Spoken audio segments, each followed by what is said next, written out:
Welcome to the first edition of the Lowlife Podcast Network thing.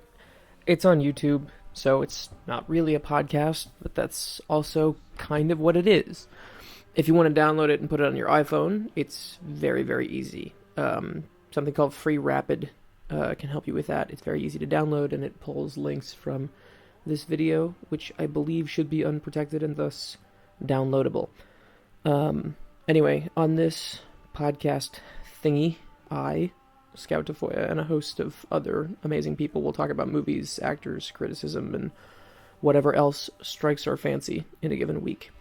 I promise I will not be the only voice that you have to hear, as I plan on involving as many people who can tolerate my company or talk to me take over for me as time permits. There isn't going to be a consistent format or consistent selection of subjects either. We'll just sort of go where the wind carries us. Today, for instance, as a Christmas gift to no one, my dear friend Tucker Johnson and I take a look at Alien 3. We sat down and recorded a feature commentary a few weeks ago, something we've been threatening to do for several years. We're not scholars or historians, but we really love the hell out of the film, and we've probably watched more David Fincher movies than anyone else you know. We've watched most of them on repeat several times over. And if being the world's biggest David Fincher fanboys doesn't entitle us to do this, then nothing will. So perhaps nothing ever will. But seeing as how David Fincher won't actually take the time to talk about the movie and stand up for what I think is one of the greatest and most interesting films of the 1990s, and certainly one of the most interesting studio debacles of all time, and one of the most beautiful sci-fi movies of all time, then somebody's got to do it, and we happened to have had the time on our hands. So please forgive our occasionally getting names wrong and or forgetting things. I know we are not yet professionals at this sort of thing, nor will we probably ever be, but we mean well, I promise. So go ahead and get out your assemble cuts of Alien 3, which I know you all have, because you're all real cinephiles, and try to keep an open mind. The next edition could be about anything in the world. You'll just have to tune in and find out. Thank you so much.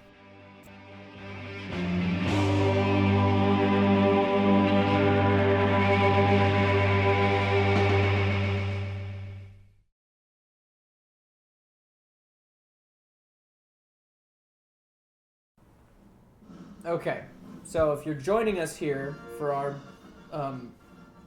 podcasty commentary version of this, you should be looking at the 20th Century Fox, I almost said 21st, 20th Century Fox logo, and it's ending and the chord is struck, which is, I believe, the only time in movie history that they have sustained the note at the end of the 20th Century Fox logo. And already you know that something is very different because of the disgusting yellow color at the top of the frame. It's like a light leak. Yeah, exactly. In space. A light leak in space where it's a vacuum, but there's still a gross light leak. And that color will return to haunt the film very shortly once they crash land.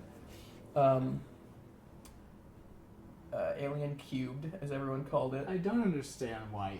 They had to know that people were going to call it Alien Cubed. I get the impression that nothing got, like, everything got workshopped to death and nothing got solved. I feel like every single thing was a camel decision, you know what I mean? Like, everything was, let's get 98 people in this room and talk about it and make sure that nothing makes sense by the time we leave. It almost feels like when they were making Alien 3, they assumed that, 1 and 2 did just fine. Well, yeah, exactly. So they had, that's what everybody talks about that. They didn't have a script, they had a release date. They were like, this has to come out in 91. Does it? Yeah. Why don't we wait and add to what is rapidly becoming one of the coolest film franchises of all time, rather than make what people most commonly consider the worst entry. Yeah, which is like crazy insulting. Like it is for better or worse when it came off the rails, so to speak. I guess we should probably introduce ourselves. I am Scout Tafoya. I write for RogerEbert.com. I am the author of the Unloved series, and I edit Apocalypse Now. I have also been in film comment. With me is Tucker Fox Johnson. I don't have anywhere near as many credentials as Scout does, but I do really, really love this movie, so I feel like... He is also the foremost David Fincher expert of anybody that I know. And I feel like there is nobody else that you should turn to in discussion of Alien 3, because I think at this point it really takes some apologists to stand up for this film. And that is sort of my whole thing, is apologizing for movies that people hate. So word there about Alex Thompson's cinematography credit is that it was initially Jordan Cronenweth who was too ill to finish the film, so Alex Thompson took over. They sent Cronenweth home, and now Fincher basically exclusively works with his son Jeff. He does. They're a pair to work with. Yeah, they have made some of the most striking and beautiful films of the last decade together. For a while, not unlike Ridley Scott, Fincher tried out just about every director of photography he could find. I think David Fincher, like Darren Aronofsky and many other directors of that generation, all owe Ridley a debt of gratitude. I think that, like, Chris Nolan certainly is another guy. Filmmakers who sort of rose to prominence in the 90s and early 2000s, they probably respect Ridley Scott's craft way more than most critics, I think, because he got visuals right. He did them perfectly. Say what you will about Legend's story, or for that matter, the Tom Cruise performance, which, along with Keanu Reeves in Francis Ford Coppola's Dracula, is probably one of the most derailing bits of acting in modern cinema. That film is beautiful. Blade Runner is beautiful. Alien is just stunning. And I think that these sequences here, the stuff that mostly got cut out, of course, are where Fincher shows his debt to Ridley Scott more than any place else. These very long, languorous, kind of beautiful shots that don't really fulfill narrative purpose because, Alien, in creating its atmosphere, is what sort of ensured that it was more than just a movie where a monster roams around a spaceship. This movie does, in the assemble cut, which is, I guess, what we're watching, it has an incredible sense of place and a very, very assured design. Which is incredible considering it's David Fincher's first film.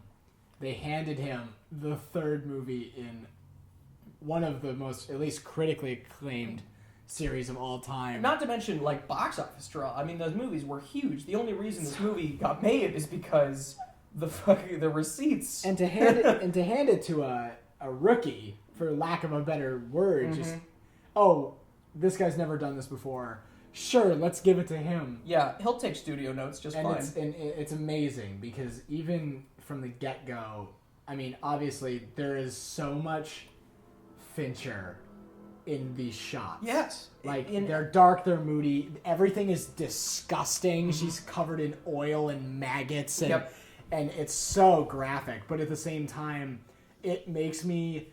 I think the opening shots of the assembly cut, the one we're watching, make me more sad than any other movie in history because they make me wish that he only made science fiction films. Yep.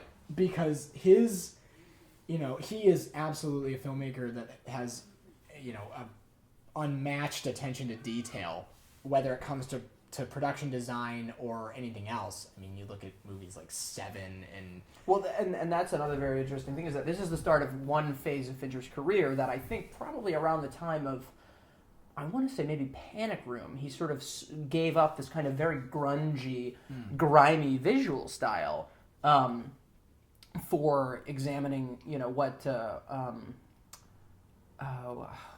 who was it that said it? I think it was Craig Keller or somebody like that said that his obsession with the house at the end of North by Northwest is sort of what took over. So he started examining these very pristine and spotless environments. But, the Fincher of the 90s was somebody obsessed with filth and grotesquerie.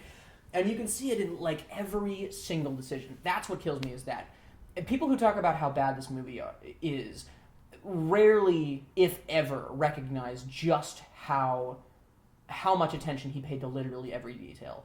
You look at the fact that everyone's head was shaved, which you could, sort of chalk up to the earlier draft in which these guys were supposed to be monks, which they sort of kind of remain.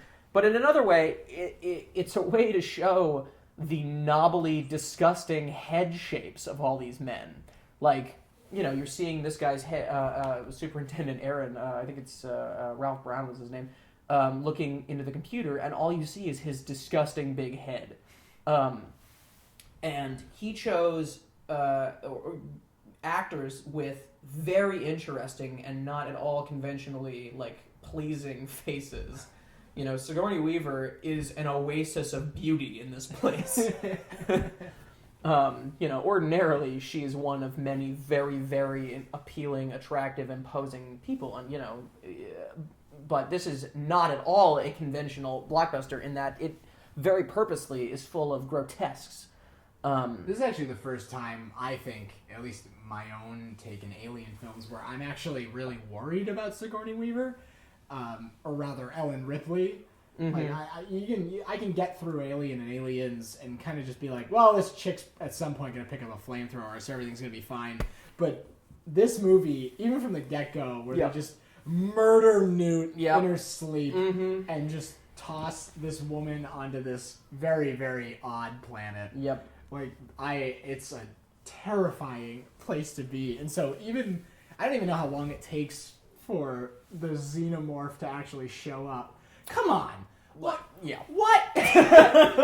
For those wondering if you're not entirely lined up, it's the shot of the planet, the matte painting with the processed in debris flying through the air, and of course the shot of the planet, the sun going down, and everything is dark and disgusting. It's just somebody wrote, I can't remember where in the world I saw this for the first time, but essentially somebody pointed out that this is one of the first blockbusters with the most fatalist, like, existential attitude towards everything, where essentially every major plot development in this film is greeted with a gigantic shrug from everybody. Sigourney Weaver does more sighing in this film than, like, an entire season of Skins. She is defeated. She is absolutely without reason to live and reason to hope. And so she's just surrounded by chattering fools. Just scared zealots. So nobody can help her. Nobody's particularly interested in helping her. In fact, many of them are actively trying to harm her. And all she can do is just shrug. But I just looking at all these frames cutting back and forth. Oh yeah, is the shots in this room in particular are like a masterclass in what somebody who is a huge cinephile does the first time they give him a set. Everything is low angles except that weird shot of the back of Pete Postlethwaite's head here, but you're looking up at everybody. It's this very imposing religious, scene setting, and you've got all these bald heads, like, which is another insane decision. You're making a movie where, again, like you're saying, the third film in one of the most lucrative series of all time, all of the supporting characters, with the exception of Charles Dutton, look exactly the same. How are you supposed to, like... It took me so long. It took me 15 viewings before I could really parse out who was who. Like, this film has obsessed me for something like a decade, I want to say. I remember the first time I saw it, I watched the end of it on TV and was very intrigued by how weird it was, so I rented it on VHS, watched it, did not understand it, and it just kind of stayed in my brain for years and years and years. So finally, when I got the assemble cut and realized just how beautiful and strange this film was, I watched this more than probably anything. I'd say this and Apocalypse Now, the Redux, are the films I've probably watched more than anything in the world. So now, anytime the camera cuts to somebody, I can tell you whether or not they're a character with a name, or if they're an extra who got unfortunately short shrift. Because there are probably a dozen name actors in this film who actually sort of get, whether it's lines or an arc or something like that, and everybody else who's hanging out in the fringes of these shots here, they all die in the same scene, basically. And then it's just back to, who you had beforehand. So you have all these fantastic character actors all throughout here, and they get 1 line, 2 lines. I mean, Paul McGann, a great actor, he talked about how from scene to scene his accent would change because David Fincher would get script pages and he'd be like, oh boy, that doesn't really fit what we did before. Can you maybe lose the weird accent you were doing?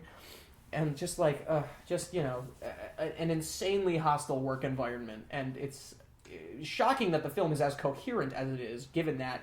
But of course, it's not all that shocking because it's David Fincher, who is the most meticulous man in Hollywood. Even if he's making a film off of a script that's on fire, he's gonna somehow manage to put it all together. Exactly. Well, I was watching this makes me think about if they had made, if Alien the series had been approached with a more modern Hollywood sensibility, like if the Alien, if Alien came out in 2005, right, and they were just. It made a ton of money, and they decided we need to make these movies as fast as we can, just because it's what's hot right now. Mm-hmm. We're making Marvel movies. We have to get them out as quick as possible. Right. We need to create an entire universe very rapidly so that people keep buying shit for them and keep seeing these movies, and they're making billions of dollars anytime they come out. And what makes me love this film so much is that it's almost as if, a huge studio system had made Alien and Aliens, and, both of them had been tremendously successful, and everyone went to saw them, and everybody loved them. And then it's almost like somebody got to Alien 3 before the studio could. Like, even though the studio obviously made it and, frankly, turned it into... Any problem I have with this movie probably comes from the studio. Well, no, absolutely. Anybody else, but it cracks me up to think about, like, the idea of, Captain America 3. Right. And the movie opens, and the first shot is somebody shoots Scarlett Johansson in the face. Exactly. Like that. Yeah. That is the equivalent of Alien 3 mm-hmm. to this series. Is they took, a slasher film in space, and an action film in space. A Vietnam movie. In space. As they talk about, it's basically just a Vietnam script that they retooled to be about Ellen Ripley in space. And then they decided, all right, we're gonna make a third one. What do we do? And the idea of a studio system or a studio looking at this movie and being,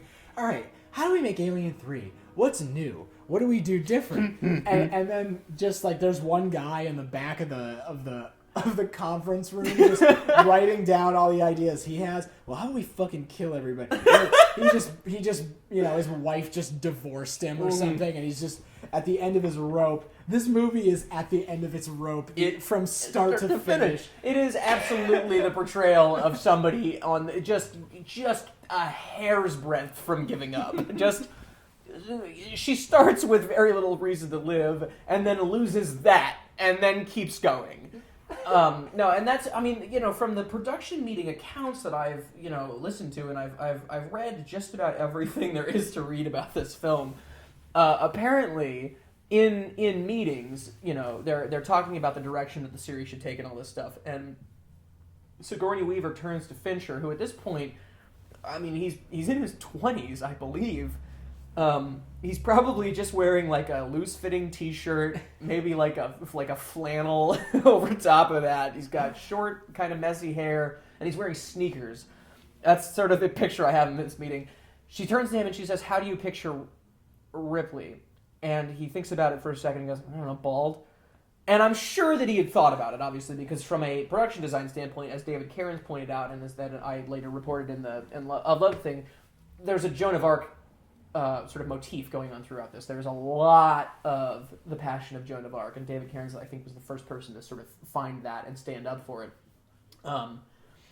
But you do get the impression that it was essentially, 6 bankers with nothing better to do than to meddle in this production that they had all this money at stake in.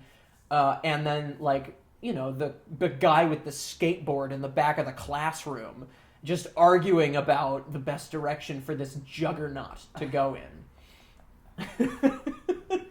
And you got here, again, this is something that I feel like only he would have done. She's got the one bloodshot eye that she keeps until even though we were just talking about how one of the coolest things about Alien is that for most of the movie, if unless you were living under a rock, you have no idea who the main character is. Right. And even though, Alien 3 is a lot more, all right, this movie is going to be about this woman, whether you like it or not, they're doing nothing to make her easier to look at. No. Which, Sigourney Weaver is gorgeous. Yeah, but, you would have to do a lot worse than give her like a disgusting eye to make her not attractive. But they're kicking her ass. Yeah, they are. And it's so amazing that he, I recently watched, there's a really wonderful YouTube channel called Every Frame a Painting.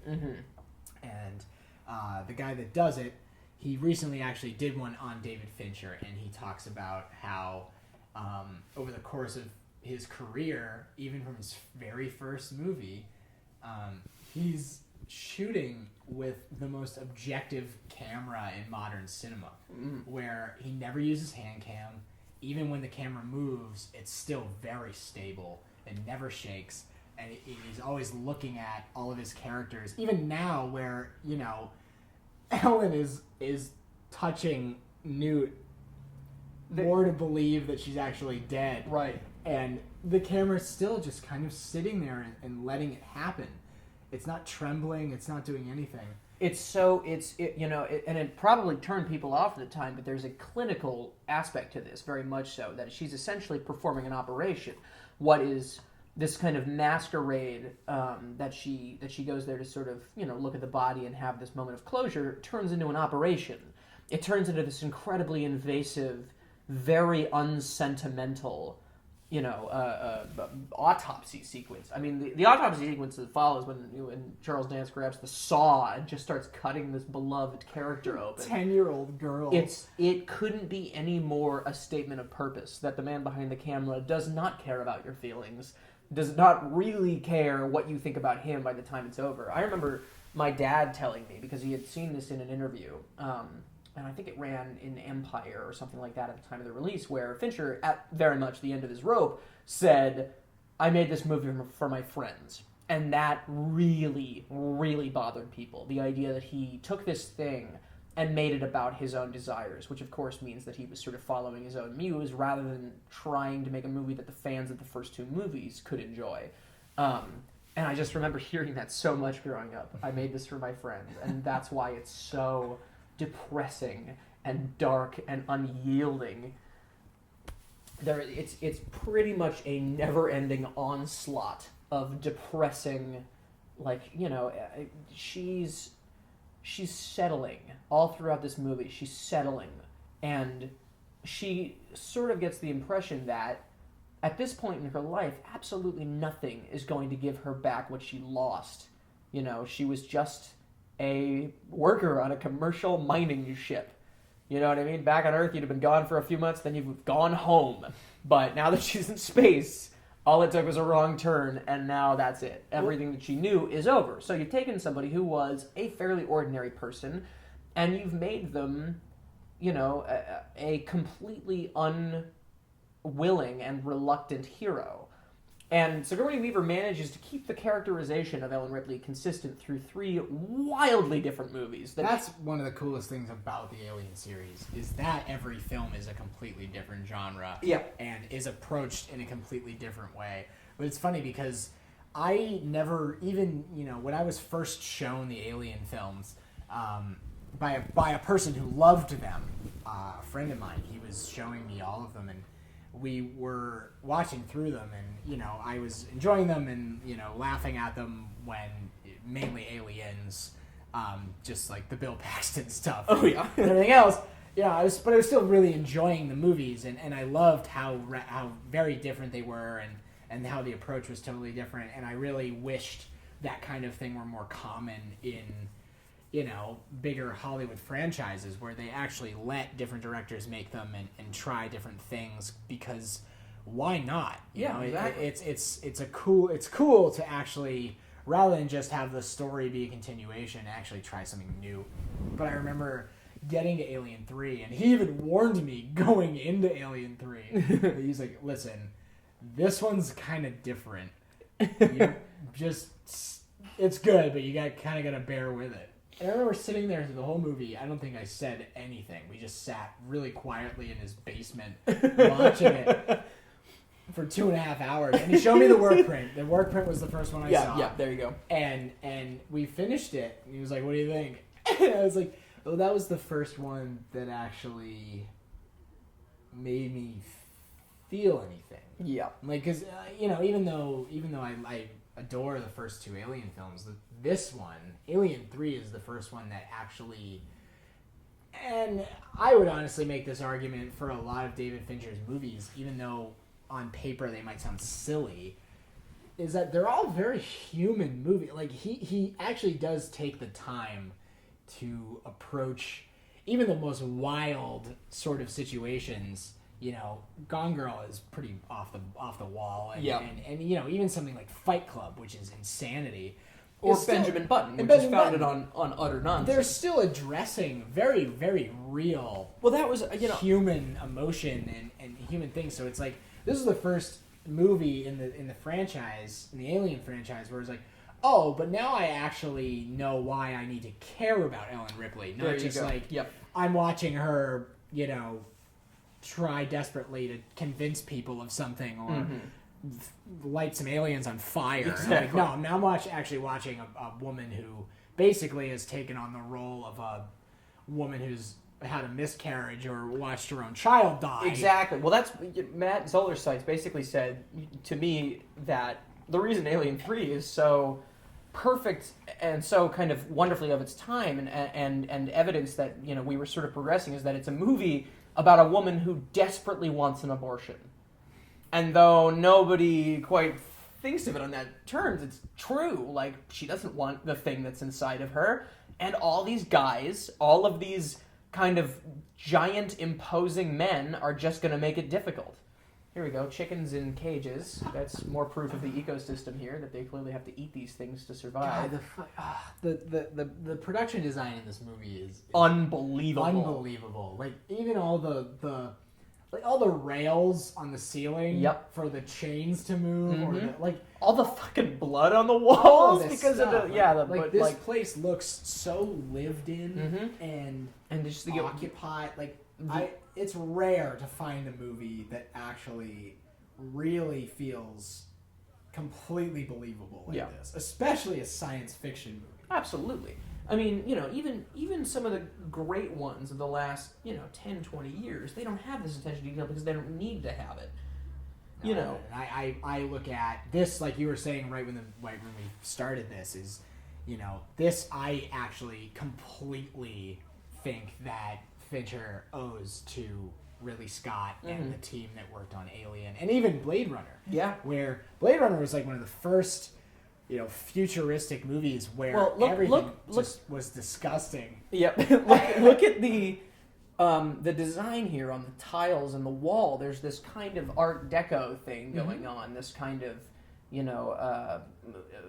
very late 20s, early 30s design to all this stuff. And it's just an aside, it has nothing to do with the overall aesthetic of the film, but clearly somebody watched Blade Runner. Yeah, absolutely. Yeah.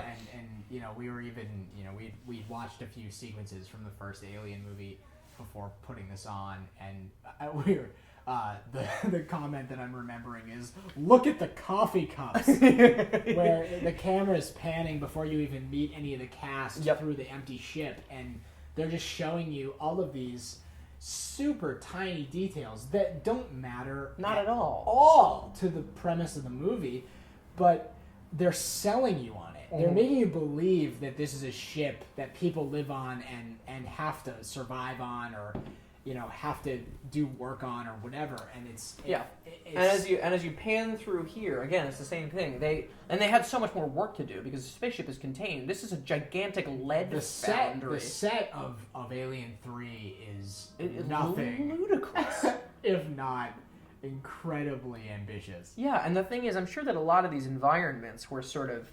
repurposed or what have you, that they used the same room several times. I'm sure for budget constraints, because so much of the set was built believing that another movie was going to happen, and then they fired Vincent Ward, whose idea it was to look. And again, look at the very odd designs of the window up there. It's like walking into. It's like when Harrison Ford goes to the apartment building. There you go. Yeah. In Blade Runner to meet Daryl Hannah, it's like they tried to make it pretty one time, and now it doesn't matter anymore. Exactly. That there is so much there is history sort of in the walls and in the windows and on the sweat on everyone's face. Here we have some very expressive double exposure going on here, which I'm willing to bet came from watching Peter Lorre movies. I remember, I think it was Paul McGann saying that while they were making this, he would constantly be setting up shots, David Fincher, and just be saying, something to the effect of, and here comes John Ford and stuff like that, where he would be constantly talking aloud about the people that he was stealing from as he was making it. And there is so much history in this film, and it's so easy to ignore if you don't want to look for it. But this is, to me, one of the most impressive debuts ever. It's just got such clarity. Like, that shot right there of the hacksaws and meat cleavers on the wall is more beautiful than anything in so many debuts. It makes me wonder if Alien 3 came out and if all they did was change the xenomorph into a different if they maybe creature. Didn't try to do that sort of woeful puppet projection process.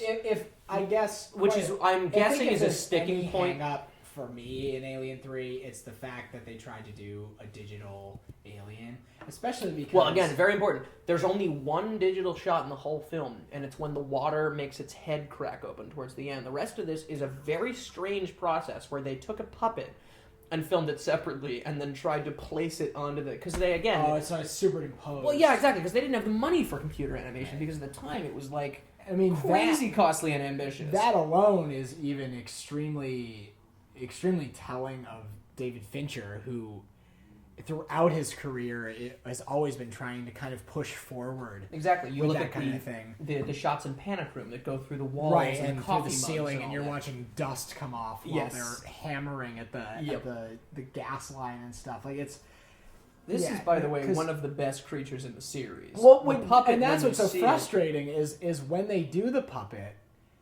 it actually looks amazing. Yeah. And Tom Woodruff Jr. the Stan Winston creature shop, I believe is responsible for the monster itself when you see it in close up. And like Tom Woodruff acting as the monster is very, very expressive and interesting. And the suit is the best one in the series. Like I don't care what anyone says. Like, well, especially because it's that like flesh color now. Yeah. It's not black. It's like orange. A lot more unsettling to look at. Exactly. And it's funny because it whatever it actually ends up meaning, if it means anything, but. Now that everyone is bald, including the alien, and they're all kind of the same color. Yep. And everyone's lit through the whole movie by, the molten metal and stuff. So everyone's kind of orange. And I love this where we come back to Ellen Ripley, who has shaved her head for some reason. It's for lice. They tell her to shave her head for the lice. And they don't at any point show her shaving her head. No, it's just happened. It's not important. No, you're right. They skip right over it. It doesn't matter. It's all right. Well, now her head's shaved. It's like you said before. Everything is addressed with a shrug. Yep. It's like, yep. Well, now her head's shaved. Now deal with this. Yeah. So now she's gonna look like everybody else here. Well, first of all, his camera work here is so beautiful, and I wonder if the slow pans across objects were an Alex Thompson thing or a Jordan Cronenweth thing, but it's just like such perfect precision in taking you from one thing to another. That shot is so wonderful because you start with Charles Dance looking out through the door to make sure nobody gets in to spy on her showering or trying to take advantage of her, which of course happens a few scenes later, and then you come across her and she's got this very languorous kind of like this movement where you can sense both incredible pain but also incredible relief, where she believes that the nightmare is over. She doesn't know what's in store for her, but her body language suggests this kind of catharsis, which is like so heartbreaking when you realize that of course it's not over, because it's you're in a really movie. yeah, you're in exactly. a movie called Alien 3. So here's Paul McGann introducing himself there as Galek, the lunatic with weird teeth. There's just so many. I don't know. Alien 3 confounds me on so many levels because to me, it's the first epic alien movie. I don't know if anyone else would ever agree with that, but I feel like it's the first one that actually attacks you with... I think maybe a better way to describe it is that it's the first art house alien film, because that's absolutely true. Like, as beautiful as the first one is, it's more it's like I don't know, the first Alien is almost like Blue Collar, the Paul Schrader film in space. It's the concerns of the working class. It does not the production design, the art direction, the cinematography, the creature design, the beautiful H.R. Giger and Mobius artwork. That's all everywhere, but it's informing a very small narrative. This just gesticulates in a billion directions, none of which it can quite do service to, of course, because the screenplay was so nuts. But this one is very much a super weird... I mean, it is so much more in keeping with the sci-fi of somebody like Pyotr Zulkin, who is this mad genius who made these insane sci-fi films in the 80s. It's very European in its bleakness and in its very peculiar design. There are elements of, in the graffiti and everything on the backs of the wall and the kind of grotesqueness. It sort of calls to mind Wong Kar-wai, I think, a lot of Hong Kong cinema, Ringo Lam to a lesser extent, some John Woo, this kind of purposeful ugliness and this very busy production design, which I assume probably came out of a lot of early anime. But there's so much going on here. Alien is sort of a perfect machine, so you don't really need any of the details that it supplies to you, because there's nothing wrong with it. Why would you look elsewhere when the narrative is so great? Whereas this is so peculiar that you can't help but look around at the walls and the tattoos. Over there, that's Holt McElhenney's Jr. with the teardrop tattoo, who I love. He shows up in Fight Club a little bit. Yeah, I believe he does. Fincher is peculiar that he didn't really start working with people on repeat until way later in his career. Because I feel like this probably made him realize that absolutely everybody's disposable. Like, working here, I don't know that he wanted to carry any of these guys with him because of the bad memories of the shoot. Well, it makes me think about, especially if, he was working on a script that wasn't finished and they were constantly changing it and handing him new pages and new sides and demanding that he alter things. And then showing up on set and undermining him. I remember very distinctly David Giler showing up and saying, why are you going to listen to him as a shoe salesman? Right. Like, which is awesome. Like, what director doesn't want to hear that in the middle of directing their actors? Especially their first movie. I know. Where you don't even have like a track record or any confidence. No, all you've done is make music videos. Yeah, do you know who I am? Yeah. Let me just work. Like, I'm gonna make you a good film. Let me do it. Yeah. And I mean, which is another reason why I actually really, really love David Fincher is because he has found a way to get his way despite working within a studio system, which is something that's incredibly hard to do. And he's doing that from the start. I think this probably gave him a lifetime of armor against producers. And so when he senses that they are not going to give him total creative control, as in the case of his recently scuttled 20,000 Leagues Under the Sea adaptation, he's just said, fuck it, and moved on. Right. Because it's not worth it to dig in and fight these people tooth and nail for every single creative decision, because at worst, this is what happens. You get a movie that the vast majority of the people who see it don't respect and don't see you in it and don't pay attention to the work you did. And ultimately, what's the point if you can't convey those things? Exactly. Because some other guy or girl is telling you, well, don't do it that way. Even though you're the one who has the vision, you're the one who has the talent. Don't do it that way because it's going to cost too much money or whatever. I can't even imagine how frustrating when you get to that budget level it must be to have people saying, we need this. We need you to do 20% more of this. Right. We need these people to be cast. It's like, oh, good Lord, when does it end? And I think that is, again, one of the things that makes me love Alien 3 so much, is because despite all of the hands-on studio activity, all the changes, all the undermining, he still managed to churn out one of the darkest and moodiest movies I think I've ever seen. One of the most singularly... I mean, it is so strange and so unique. There is nothing else like this in American cinema. I mean, I truly believe that. Even in the 70s, when everything was dark, when children's movies looked like the black hole, there was nothing like this, which is so Sartre influence, so totally bleak and hopeless. It just, I don't know, it's something makes me feel like, and which is kind of funny in itself, that a studio would get so involved in the Alien film franchise. Right. Like, obviously, yeah, if it's making money, they're going to want to fight to try to keep it making Can money. we talk about this shot and how wonderful it is? It's everything about it, the goggles, the lighting, the lighting from the fan. Oh, the God! actual skin, like his face is so dirty and pockmarked. Well, and so wonderful. is the skin, and when they find, I don't know, in either of the first two Alien movies, anytime they find skin, it's very clean. Yeah, it's just sort of there, and true. it's unsettling because you know what's coming. Yeah, but you're like, all right, well, that's it. And even this, like this shot where you're just looking at this, God, it's so beautiful, disgusting, absolutely terrifying thing. Yeah, and you're not, you know what it is. But they don't. And that's don't. the other thing I think that a lot of people probably after two films had a hard time believing, that there would need to be so much setup.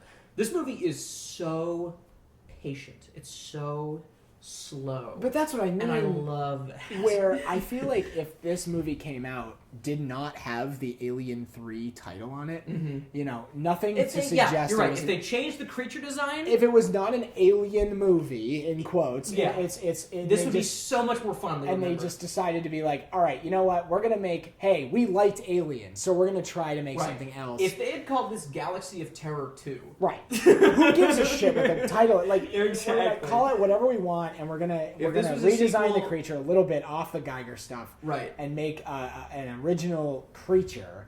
And you're looking at Sigourney Weaver, but I mean, at this point, you're just looking at somebody who's typecast. Yes, exactly. You're dealing with a completely competently made, more than competently, alien film, fucking beautifully made. I mean, even so these conversations again, this kind of and this is kind of hilarious that these conversations have so much space between them. There's so much sighing and breathing. And to me, I love this, but naturally I think Fincher has gone so far away from this model. I mean, compare these conversations that Sigourney Weaver and Charles Dance have to Rooney Mara and Jesse Eisenberg at the beginning of The Social Network. There's 10 pages of dialogue delivered in a minute.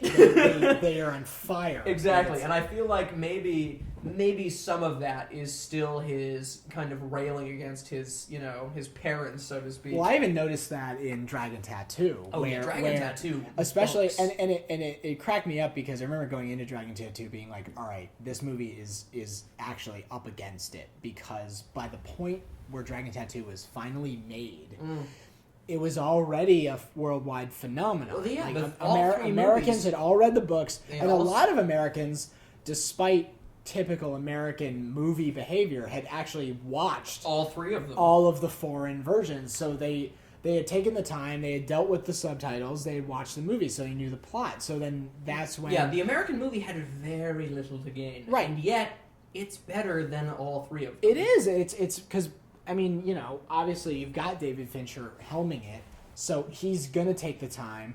You can clearly tell he loves Lisbeth Salander. He's making a movie about this character. Mm-hmm. Daniel Craig's there and doing a great job, but Finch doesn't care. No. He's making a movie about this damaged, very complex woman. Yes. And that's where his sort of production design really comes alive.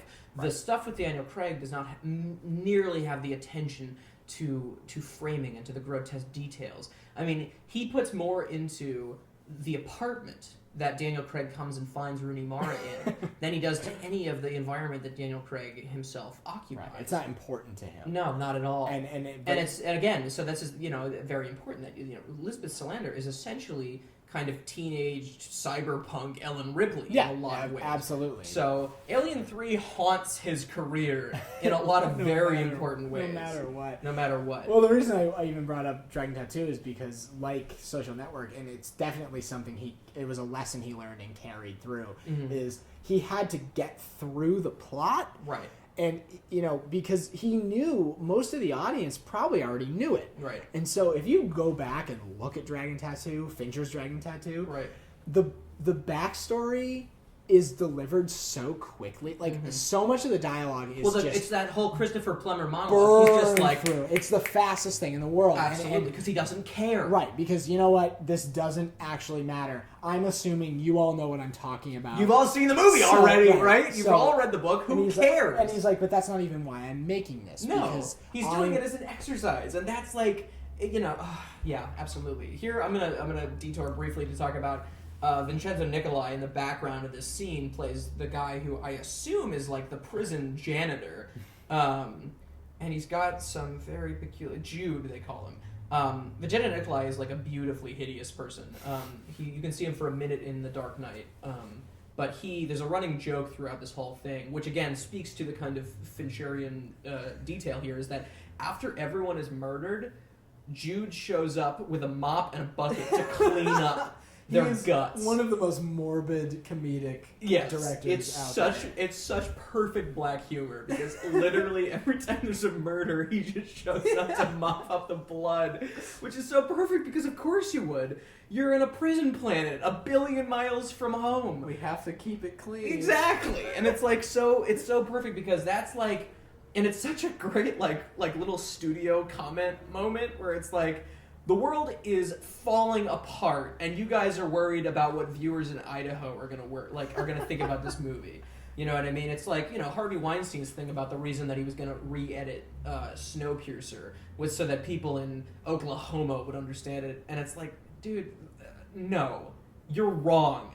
And who cares? Right, they're not even going to bother going to see it. And if they do... They would more appreciate a movie that actually has a through line. Right. It's like, it's crazy. I was thinking about the fact that I don't think that Alien 1 is an unattractive film. Quite the opposite, actually. Especially, not to sell something, but... If you want to see a beautiful restoration, watch it on Blu-ray because it looks unbelievable. Well, I feel like the entire Ridley Scott canon was sort of designed that's absolutely for true. Blu-ray. They shot his movies, and I think whether it was his doing or just the fact that the movies were successful, they were kept.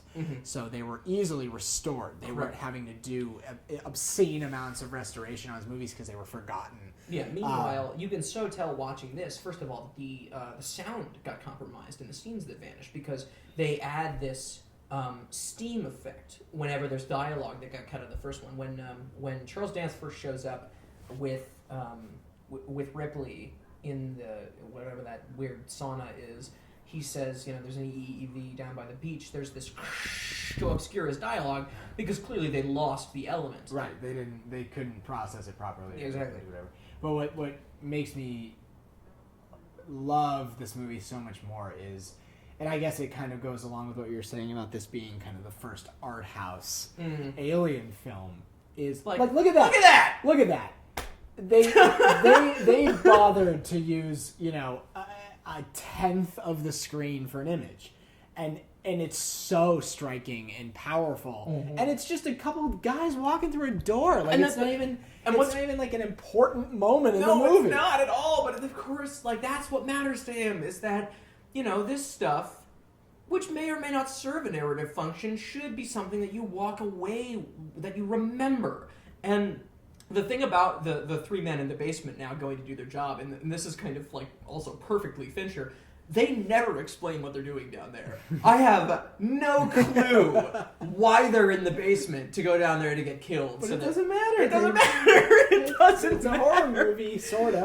It's the same reason. It's the same thing as you know, a guy there's two teenagers going into the cabin in the woods to have sex. It doesn't matter. It doesn't matter. It looks gross and slightly blue collarish, and that's the important thing. I was thinking about Alien and how Alien is this very dirty. Well, not even dirty. No, it definitely is. I mean, the whole part of the movie where Yaphet Kotto and Harry Dean Stanton live, two of the most perfectly grimy character actors of the 1970s. Of course, you're going to throw them in the grossest part of the ship. And I remember so many people, like somebody saying that every shitty sci-fi filmmaker must have looked at that and gone, "Oh God damn it, that's how you do it." Yeah, this everything's like there's steam, and everything's really dark, and everything, and that's.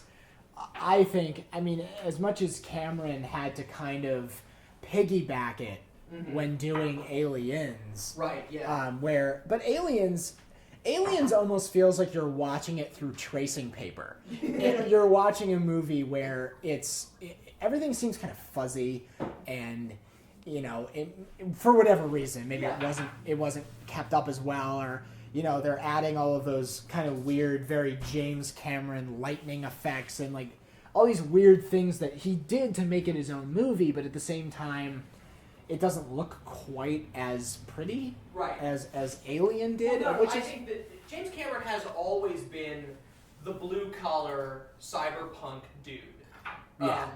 I think that James Cameron's sort of his fondness for the working class is what's carried through all of his films. It's the reason that, even in Avatar, which doesn't have an honest moment, there's this stuff where you creep up on Giovanni Ribisi and he's whatever Stephen Lang's scene where he's drinking coffee and all that stuff, or that's what it is, Giovanni Ribisi golfing. You know what I mean? Right. There's an ordinariness to all of the action in James Cameron film. I mean, most heavily in The Abyss, which is just about Oilers. You know what I mean? It's kind of hilarious to think that he went from continuing a series which was a bunch of miners getting waylaid and sort of called to do something extraordinary, to then making a movie about Oilers who discover alien life beneath the ocean. It's the same movie. It's Pretty just much. one of them's got a happy ending. But what cracks me up is, you come to Alien 3, which, even though it has some of the darkest compositions in the Alien series, it also has some of the brightest. Like, this last few minutes we've been watching this movie, so many of the sequences are so bright. Like, even now, this is so much brighter than anything in Alien or Aliens. Yes. Except maybe when they're sitting in, like the cafeteria of the ship.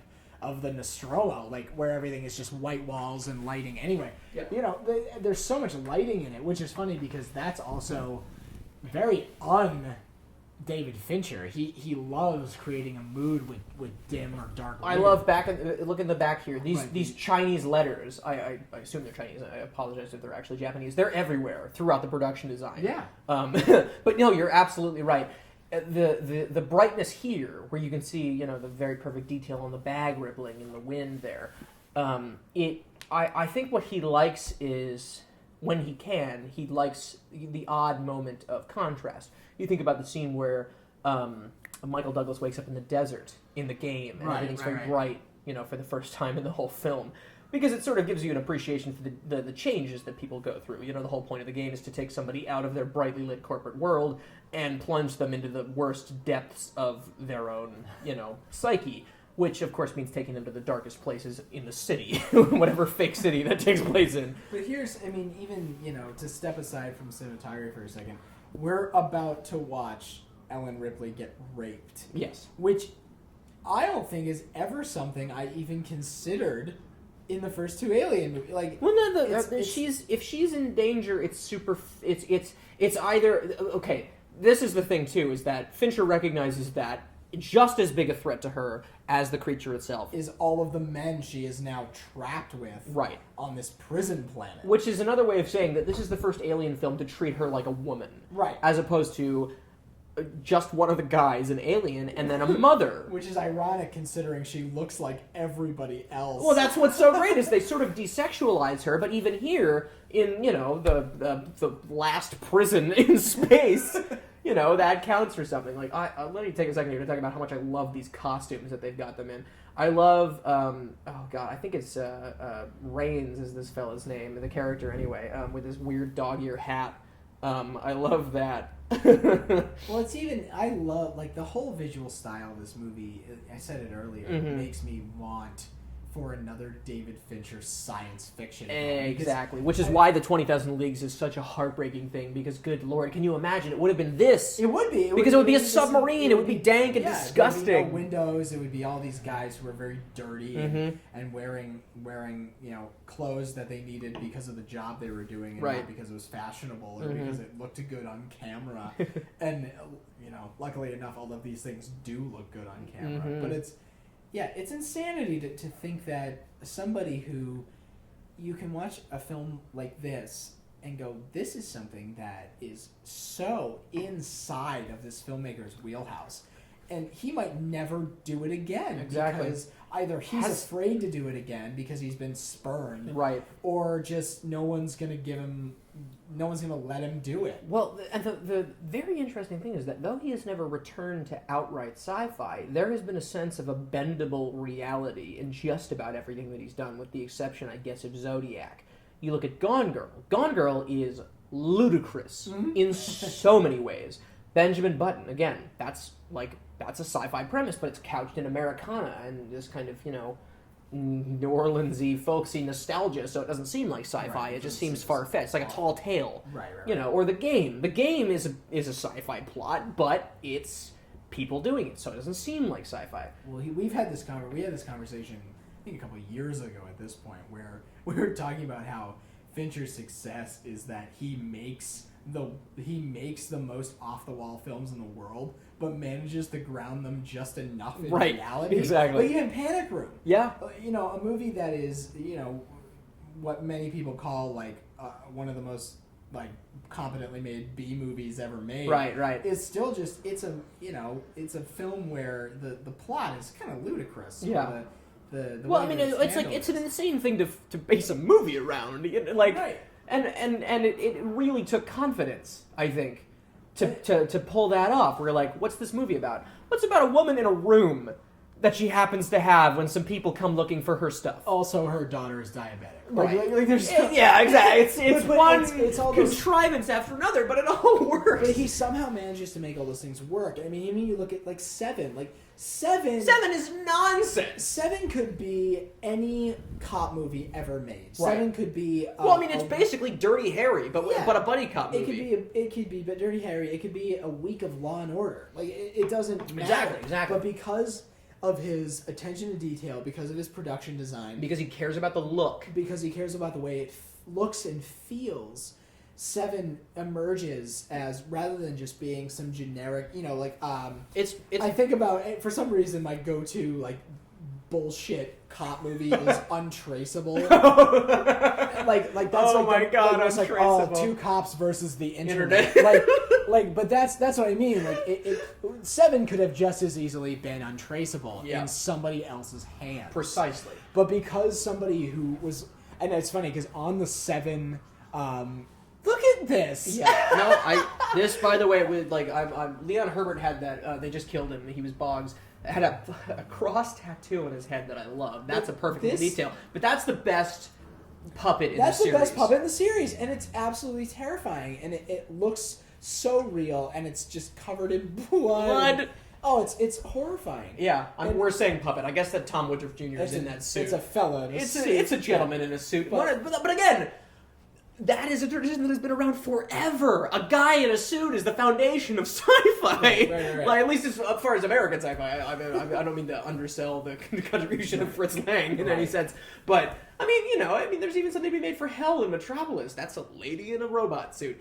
And here, again, a guy in a suit, but it works. Because it's filmed right. It's attention to detail. It's filmed right. The production design on it makes it look real. It makes it look so scary. Like especially And the music, of course, Elliot Goldenthal's score, very different from Jerry Goldsmith's for Alien, but amazing from James Horner's in amazing. Aliens. But yeah, probably I don't know. Jerry Goldsmith did some amazing work in Alien, but this is a very good score.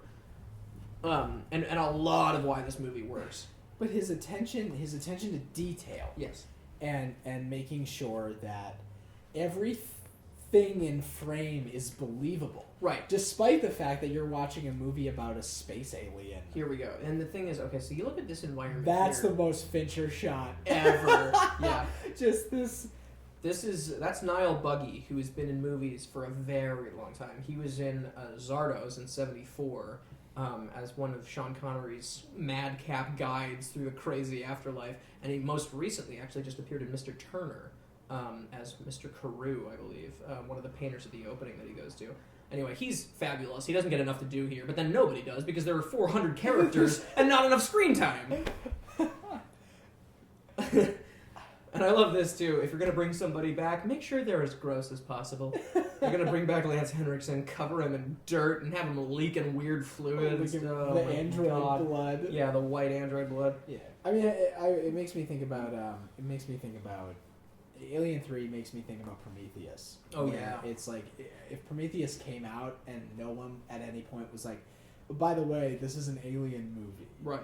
People, I would like to think their response to it would have been a better, little better. because people's expectations keep being set by the Alien. title or by the whatever. And that's the problem, is that anything made in the shadow of Alien is going to seem inferior because Alien is perfect. Right. It is a perfect movie. There's nothing wrong with it. There's nothing wrong with it. And it's funny because, people always talk about, oh, well, I love Aliens, or I love, Yeah, exactly. They talk about the sequel, but it's like, yeah, but the sequel sucks in comparison at to least Alien. in comparison to Alien, Yeah. because you're taking a 10 out of 10 Yeah. and making people have to live up to it. Exactly, and that's tough, and that's obviously there's nothing you can do to have the audience divorce its expectations. I mean, all you have to do is when you're recommending a movie, you know what I mean? Like Birdman, to pick a recent example, if that comes out and you say it kind of reminded me of The Cradle Will Rock, somebody goes in with those expectations, and whether or not it lives up to that, that's what they're going to be thinking about. Obviously, that's an incredibly strange example, but that's sort of it, is that if you give anyone something to walk into that movie, that is a golf club they can use to beat the thing that they're watching. It's like a catch-22 of film recommendation. Exactly. You want people to see these things because you saw it and you adored it or whatever, and you want to support the film. Right, you want people to go spend their money But at on the same things that you time, care about. You can't just be like, yeah, go see it, it's good. Because no one's going to go Nobody see cares. it. You have to sell it at least a little bit. Yeah. And it's something else to, especially, I can't even imagine people trying to sell Alien 3. Oh my god, how would you even do it? In the early only way it would 90s. work is if you were like, I can't even imagine. Like, you would have to have been somebody who went to every sci-fi film in, like, Warsaw from 1975 to 1985. Where you're like, well, it's kind of got some of, like, Andrei Zulawski's really unsparing view of humanity and femininity, but it's kind of got the madcap humor of Peter Solkin's Golem. Like, there's no way that you could, like, and there's a beautiful shot right there with the gossamer curtains and her kind of perfect head. She's got a great bald head. She sure does. Not many people. Okay, so here's another thing worth pointing out. Earlier this very day, the trailer for Terminator Genesis premiered. And in it is Emilia Clarke, who, thanks to an American accent and the production design, just looks and sounds like a teenaged American girl. And what's insane is that Sigourney Weaver, except as a joke in the wonderful Galaxy Quest, has never, that I can think of, sort of over-sexualized herself, because she has been so confident in her physical presence. And I don't think any director has ever looked at her and said, we need to kind of, let's put her in a push-up bra. Right, no one's ever trying to make her... Yeah, I mean, there's obviously the very, the famous ending of Alien where she's in her underwear, but even that, there's a kind of subdued, it's a catharsis point. You're unwinding. Right, you know what I mean? right. It's not charged in the same way that if, anybody else had shot that And scene. it's designed to make you relax, Precisely, only to have precisely. the most terrifying moment in the jump whole scare film of happen. the 70s. Yeah, and that's, it's like, Ripley is a heroine that needs to come back. I mean, there is no modern analog. There is no modern comparison to be made in the way that even over several films they have drawn one of the most consistently strong and beguiling and fascinating and empowered women, I mean, in the entire sci-fi genre. You think about the fact that until the 70s, if you made a movie set in space, the women would be serving coffee. You know what I mean? The tragic reality of it is that back then, nobody knew how to write women. And, you know, the mere fact that they're, like, you know, Ridley Scott, I believe that the Ripley character wasn't written as a man. And that right there is the perfect foundation for it. Because she is not feminized. I mean, she is, of course, because she's Sigourney Weaver. And they do that a little more by making her a mother figure in Aliens. But here, they give her everything. She has nothing, so of course, she has everything. She has, you know, she's got one over on everyone. She's the smartest person in the room in every scene that she's in. And that's, I guess, true of both of these Alien sequels so far. Yeah. Is she's always the one who actually knows what's going on, and but no one's listening to her. Mm-hmm. But yeah, I mean, especially with Aliens, where they make her a mother. They take a character who is, you know, pretty middle of the road right. in the first Alien film, mm-hmm. where she's just really just trying to not die. Exactly. It's the naked prey in space. But then in the second one, you know, she's actually trying as hard as she can to survive, but also to save this child now. That's the thing. That's the kind of the catch there is that they make her survival about somebody else's well-being. It's not enough for her to survive. She spends so much of the last act in a furious panic over whether or not the child will live, which is so American. It is so predictably American. It is, but at the same time, at no point is she doing anything stupid or making any she is still decisions that shouldn't be made by a logical mind because she's, you know, too caught up in exactly. She's exactly. still very much and the thing about Ellen it too, Ripley, which is so great, is that you know, they've got those scenes where Michael Biehn and Lance Henriksen sort of have to react to her mission to go back and save Newt, and Lance Henriksen as this kind of fussy non-human, which sort of the movie codes him as a touch feminine. You know, he says don't do it because he's sort of cowardly, and Michael Biehn says, yeah, go for it, because he himself has been sort of placed in this feminine context by not being able to, like, he can't even stand up on his own anymore. She has to carry him, which is pretty interesting. And so what she, you know, the movie very, I think it gets itself out of a lot of trouble by sending her on this mission, which is motivated by this kind of, you know, very feminine impulse. To save the child. I'm saying feminine, I mean the movie's definition of feminine. And it turns out to be, of course, the way that she asserts her dominance, because this other thing comes after her and she totally murders it in the coolest way imaginable. But here, what's awesome is they give her a couple of potential love interests and she sleeps with Charles Dance, but then they take him away from her in the scene that's coming up. That is very distressing and very troubling to watch. I still, really the sound design in this movie is dynamite, by the way. It's worth pointing that out. When the alien's proboscis tongue thing goes through his skull, it's one of the most disgusting and troubling sounds I've ever heard. So, you know, what they do is they kind of make her this very 90s, for lack of a smarter term, woman, in that she gets to sleep with this guy. And he's the one that goes away. Yeah, exactly. He's the one who pays for it. She doesn't. You know, unless I think that there's a kind of a, you know, maybe a transference kind of thing to be done here, where she sleeps with this guy and then she's pregnant with the alien baby.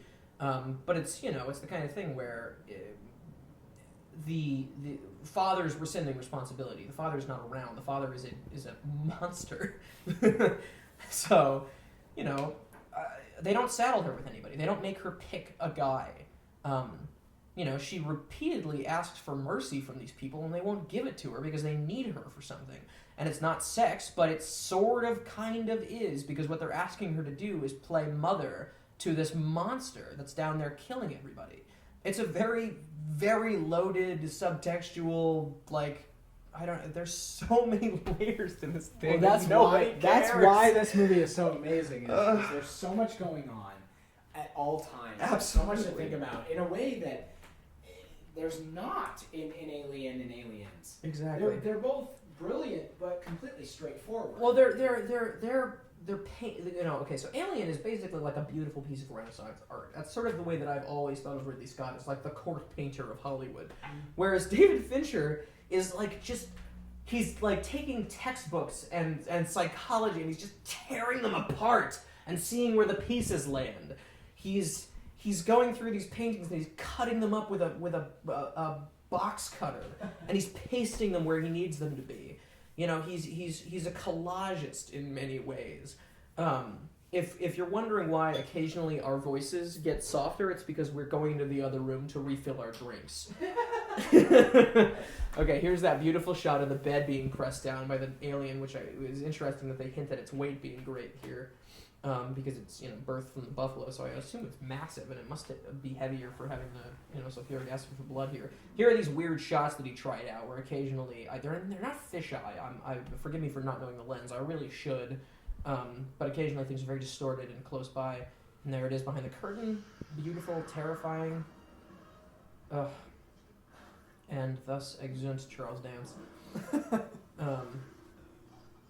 Yeah, for years this is how I would see these guys in other movies, oh god, that shot of his head, it's so upsetting. It explodes. I went out on my, there you go, first bad processed puppet shot of the movie, but that right that there, one is that's wonderful. A beautiful shot right there. That's, to me, this is the most life they've ever given the creatures in these shots. Well, here. because there's always a sense, as much as I love these movies, that when you see it, I can't even get over how good that looks. Right? That's the best it's ever looked. Yep. Because you watch them and, whether it be Alien or Aliens, there's always the sequence. I remember, watching Alien and coming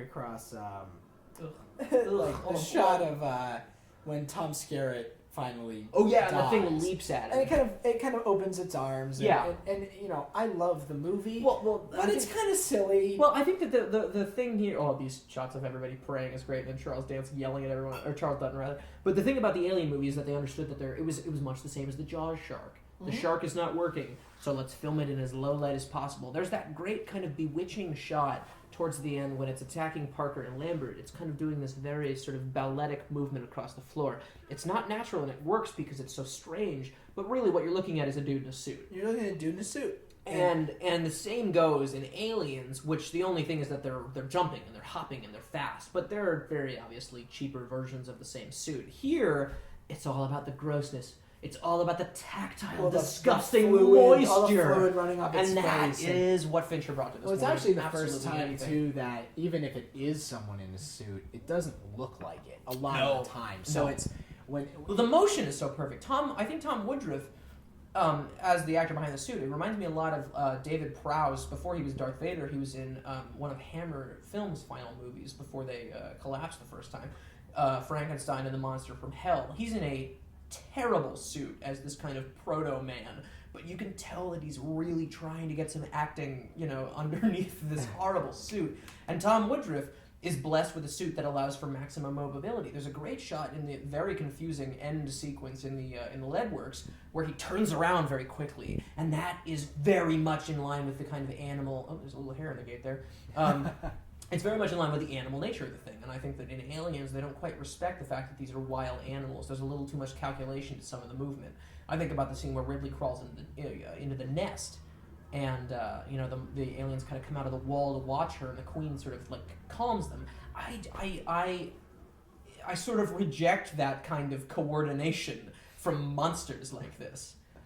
Not that they aren't sort of human. There we go. Here's Vincenzo Nicolai cleaning. There it is. Cleaning again Just after a horrible murder. Mopping up the blood. Mopping up the blood. And it's funny because I think you're totally right. And at the same time, that's one of my favorite sequence in all of Aliens is when they sort of pop a ceiling tile, right? And they look through, and they're all crawling at them. Yes, because that's one of the only times, really, in the first two, where they're moving in an alien way. They're not just looking like aliens. They're actually very serpentine. They're sort of like they're sort of they're insectoid, and it's so scary. Oh and my that's god, like, it's so troubling. and that great. I think it must be flutes. I think James Horner used a lot of flute on the soundtrack for Aliens, and there's that great trill right when Michael Biehn sees them crawling and just starts shooting at the jump ceiling. back out and opening fire on the ceiling tiles. But that's what the alien in a lot, not all of this of Alien 3, but a lot of the shots, it finally is legitimately scary. Yep. But I mean, at the same time, I don't know how long we've been watching this right now, but we've only seen the thing like twice. Yeah. Like it's killed 4 people now. It got rid of obviously just killed Brian Glover as Andrews, who I may have miscorrectly identified as Ralph Brown earlier. That's my mistake, but anyway. Christopher John Fields was Rains, the fellow with the floppy dog hat, and then Leon Herbert as Boggs, and then earlier in the film they killed Murphy, who was Christopher Fairbank, who I believe still shows up in things from time to time. So it's killed 4 people, and it's shown up for a total of about 10 seconds of screen time. It's barely been in the movie, and especially in a film series, you have to do bigger and better. Right. And Alien 3 is almost like Aliens was the last one, and then they kind of didn't know what to do for a while, because who in their right mind would go, all right, we're going to make a third Alien film. Let's make it just one. Like, we've had her fight the Queen, and a whole nest worth of aliens. Yeah, in a sense, it's sort of the only thing you can do. You've seen a billion of them, and you've seen a gigantic one. Why not try to peg it down here and sort of, start from scratch? The problem is that David Fincher has no interest in scaring people. No, that's not why this movie exists. No, this movie exists as a colossal bummer. It's one of the biggest bummers to ever come out of 20th Century Fox. Oh, man. Well, it even makes me think, like, the tagline is 3 times the terror. No, it's not. No, it isn't. No, it's not. It's barely 1 times the terror. It's only one alien. It's the exact same formula as the first movie. Exactly, and that's the crazy thing to me is that on its face, and everybody said this at the time. It's like, oh, it's just the first one. There's this, that, and the other, and they, it's her against and it's like, I'm sorry, how could you watch these 2 movies and think they're the same? Even remotely similar. They are so different. I mean, David Fincher's style, even this early in his career, is so different from Ridley Scott. I mean, I think I would have to think that it would take somebody who is just ignoring the particulars to think that there is any real similarity between the execution of Ridley Scott versus the execution of David Fincher. I mean, especially here where he's showing off left and right. You know what I mean? I think that, obviously I just did the Phantom of the Paradise, which is one of the best show-off movies of all time, where the camera is just booking across that set and doing whatever the hell Brian De Palma wanted it to do. And here, he tries everything. There's that crazy POV shot towards the end. There are pans, there are tracks, there are zooms, there are weird lenses, there are strange angles. He's above you, and he's below you, and he's in the air ducts, and he's below the floor, and he's under the sea, or whatever. He's...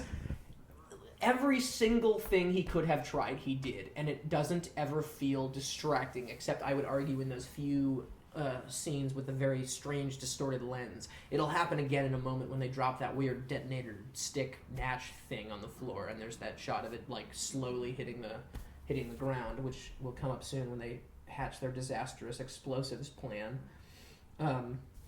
Here's Pete Postlethwaite, the much missed Pete Postlethwaite, who is finally a real character in this film. Ralph Brown there, who plays Aaron, I think was most recently in Chandler Park's Stoker as the deputy who gets super murdered at the end. You barely recognize him. I think it's so great that I don't know if Park Chan-wook has any love for this movie.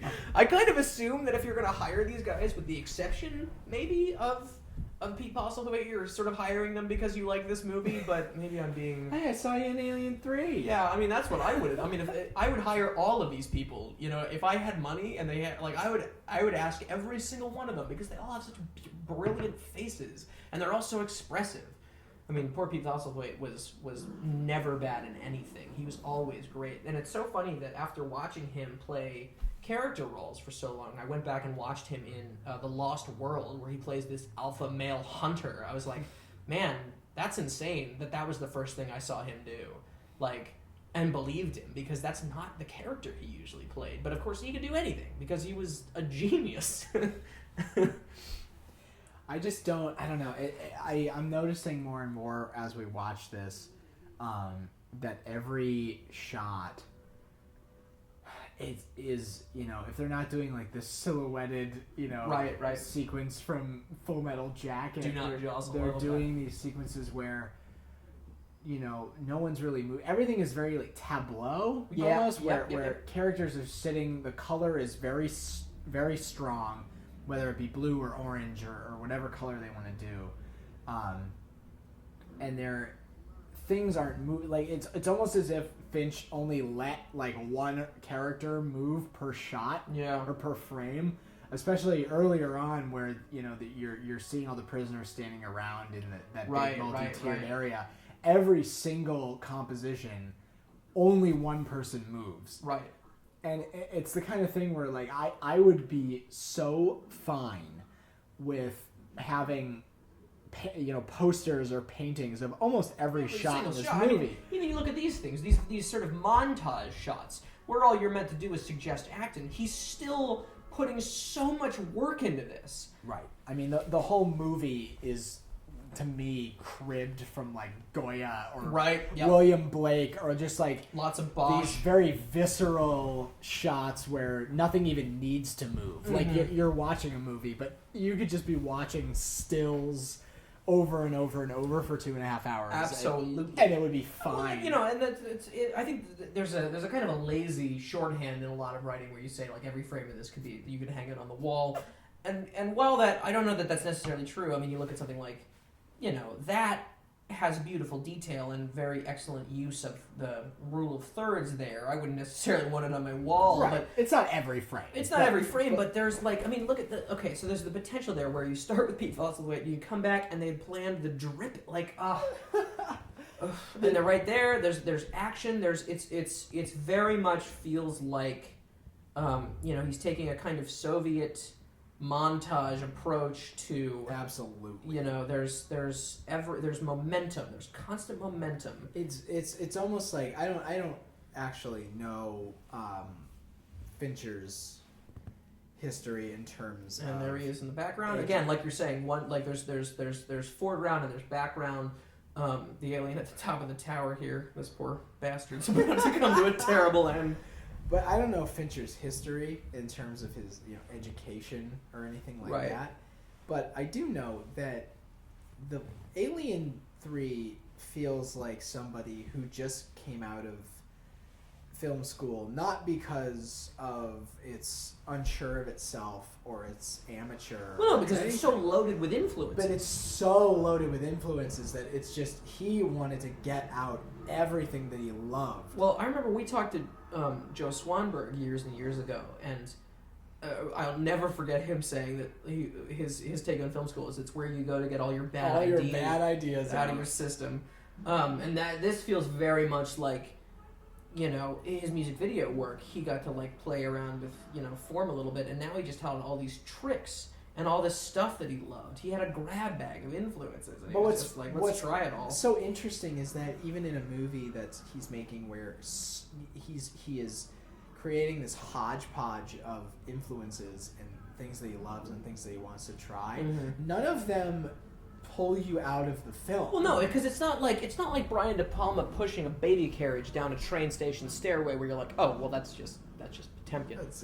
That's just the Odessa steps. Yeah, exactly. Like it's all worked very organically into this. There isn't even, as much as you can sort of predict where a handful of these shots came from. It's not as though you're looking at this and going like, oh yeah, well this is clearly John Ford or this is clearly Peter Sullivan. You can guess, but that's the beauty, is that you have to guess. Right. Nothing is so overt. Yeah, exactly. Like it's pulling you out of the David Cameron's very astute Passion of Joan of Arc comment seems true to me, and I believe that it's true. But Who knows? Because he won't talk about it, which, if anything, sort of preserves the mystique of this very, very brilliant film. His refusal to talk about it because of how terrible the experience of making it was sort of preserves the idea that this is a sort of one-of-a-kind movie, and there's this era of mystery and beauty and the unknowable about it. This scene coming up here is first of all one of the reasons the assemble cut is infinitely superior to the theatrical cut. Not that there needs to be more reasons for that, but this whole sequence here, I love it so much. Okay, so Junior and Gregor here are the two of the guys who tried to rape her earlier in the film. Peter Guinness is Gregor, the one on fire who's kind of shaking and convulsing. Junior there has got a bandage on his head from where Charles Dutton beat him with a stick. So this is such a brilliant little piece of writing, and it's so perfectly kind of of the moment. This very bleak little thing here. So he's limping. He's a pathetic figure. He's bandaged up. He's got no reason to live here. And then he gets caught between the rest of the group and the door where they're going to keep the alien, right? And they're, sort of trying to save him is Ripley, somebody that he tried to sexually assault 3 scenes ago. And Junior, sort of realizing that he's got literally one chance left at redemption here, says, "Come and get me, fucker," and then runs in where the thing can get him. And then they close the door on him, and then you hear him screaming through the door. That to me is I feel like that kind of redemption also echoes throughout Fincher's career. You've got Forrest Whitaker going back into the hotel, into the room at the apartment at the end of Panic Room, and you've got Lisbeth Salander coming back to save Daniel Craig at the end of Dragon Tattoo. There's this it's sort of unhealthy catharsis all throughout his career. That scene to me has the same kind of impact as Andrew Garfield saying, "You better lawyer up, asshole, because when I come back, I'm not just coming back for my equal part, I'm coming back for everything." It's exactly that kind of thing where you shouldn't really be touched by it, but you are. It's kind of a Joseph Losey-esque wrong set of values. It's finding order in the most insane circumstances. Because the whole thing with the Facebook movie is that you've got these young people who are suddenly billionaires, and they have to navigate this world of politics and finance that they never understood. Ditto here, you've got people who are used to living a celibate life 1 billion miles from Earth, and now they have to sort of rebuild their idea of morality here. And again, it's the same reason that I think so many of Fincher's films take place in imaginary cities. You know what I mean? Panic Room and Fight Club may actually take place in real places, and The Game may too. I completely forget, but you think about Seven. I think The Game is one of the only ones that outwardly tells you where it's happening. Right. Because Panic Room is very obviously in New York. Right, but I don't think they ever even say it. You can assume. Right. But I think that's true of most of his movies where there's no log line, there's no anything going. This is where we are. Where is The Game? It's San Francisco? The Game is San Francisco, but I think that Seven is supposed to be Los Angeles. Well, no, Seven they never tell you because it's New York. But it's New York surrounded by desert, is what it is. Right. It's so obviously New York, so but it's not important. It's like Springfield. Right. It's not important. No, it's not. This is a city that is to these people a terrible place. Well, yeah, it's raining all the time. Yes, and yet it's surrounded by desert. Right. Which I love. Right. It's raining all the time in the desert. So they don't bother. No, of course not. He doesn't care. I mean, it's the same thing as North Carthage, Mississippi, or Missouri, rather, in Gone Girl. Yes, you're in a place and these things are happening. Mm-hmm. The setting doesn't even really matter. Yeah, because where you are ultimately is the movie's idea of a city. Right. And again, The Game may as well take place in Blade Runner's Los Angeles. Right. Because doesn't he spend a lot of that film in Chinatown? There's a lot going on where he's in the mansion, he's in Chinatown, he's in alleys running with what's her name? Deborah Kara Unger. Deborah Kara Unger, just all that stuff where it's ambiguous. It doesn't even matter. Right. But then I actually think that if anything, Dragon Tattoo might be the most specific because it's Right, it's one of the only movies where they're like, all right, well, we're in Sweden, Right, exactly. We're in Sweden for some right, reason. and they turn Christopher Plummer's compound into this very big. It's almost like, Well, that's the great thing about it, is that it's got its own weird internal geography where he points up the hill and he's like, "That's where my Nazi brother lives." right, like the whole family lives there, and it's almost so like when they're inbred first and when they're awesome. first showing up to Shutter Island. It's just like, here's all this, here's everything. Right, yep. This is where this whole movie is probably going to actually happen. And so concern yourself with this and only this. It doesn't matter that if you Stockholm leave, is 4 hours away by bullet train. Exactly. It doesn't matter. Yeah. You're here now, so it's going to get really scary really fast because you're trapped here. Yeah, that's the important. There's a bubble. There's a bubble in these films, and people have their bubbles invaded by this or that or the other. But he manages. I don't know. He manages to pull the most human elements out, because I mean the thing is, as far as I can tell, there is not a bad performance in a David Fincher film either. He is pretty good about, even out of the most one-liner extra stuff, no one ever phones it in or gives like a bad line Right, I reading. think there are strangely calibrated performances, but I tend to agree with you. I think that everybody is, for the most part, very... There's no more dead cops. Exactly. He's not Christopher Nolan with his extras. Kind of sequences in David Fincher Things are movies. worse than ever. Right. There's no moments I like your in a place. David Fincher movie where thank you for saying it. I thought I was the only one. No, There's a couple of those in Interstellar too, Yeah. and I laughed my ass off My watching. good friend Eli Iannacote pointed that out to me. I like your place.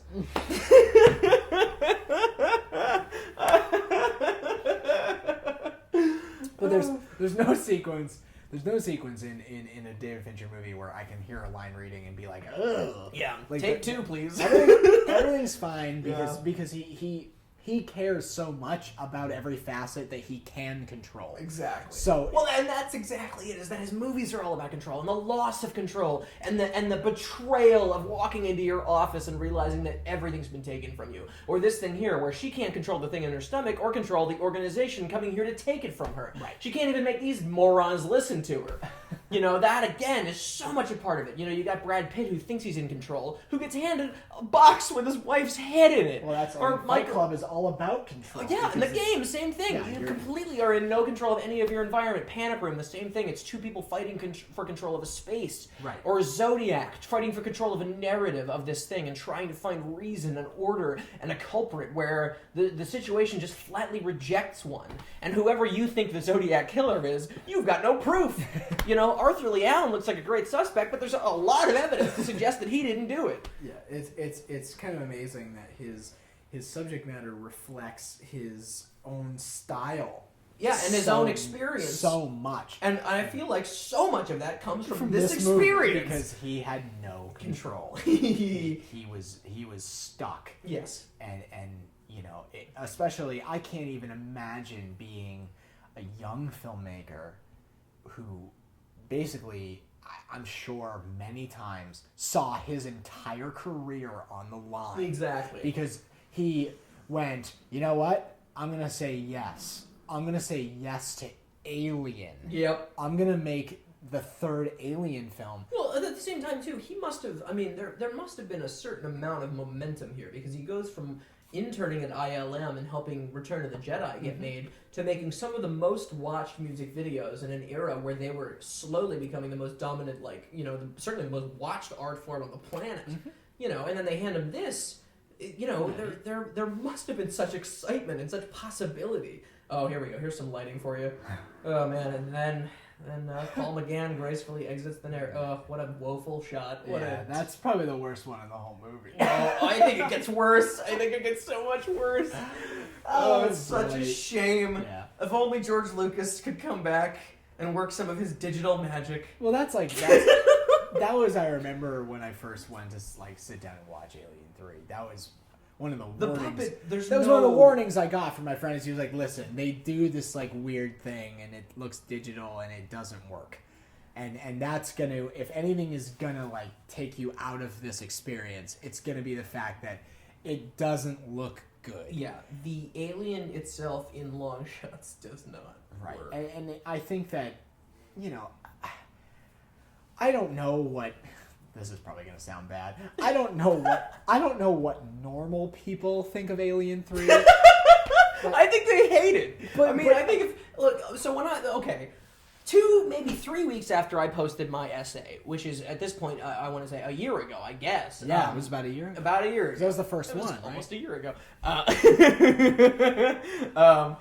It was the very first one in the series, and I've been obsessed with this movie for a super long time. I had a lot to say. My original draft was probably 12, 15 minutes long. I don't remember. Matt made me cut it down, thank God, because it was Looney Tunes. But anyway, a gentleman commented on my Vimeo page, not on the Roger Ebert page where they're all hosted. RogerEbert.com very graciously have been hosting me all this time. Anyway, this guy posted something like 15 full comments. Because the Vimeo comment only gives you a certain number of characters. So he just had to keep going. He just went da da da da da da da da da da da. This movie was for so many people the equivalent of going out on a date with somebody you thought you liked. Like you're on a third date with a guy who's really nice, and then find out. and then he takes you into the back seat of his Buick and does something really awful to you. That is, for so many people, what this felt like. They felt like they had been taken advantage of by somebody that they had grown to trust.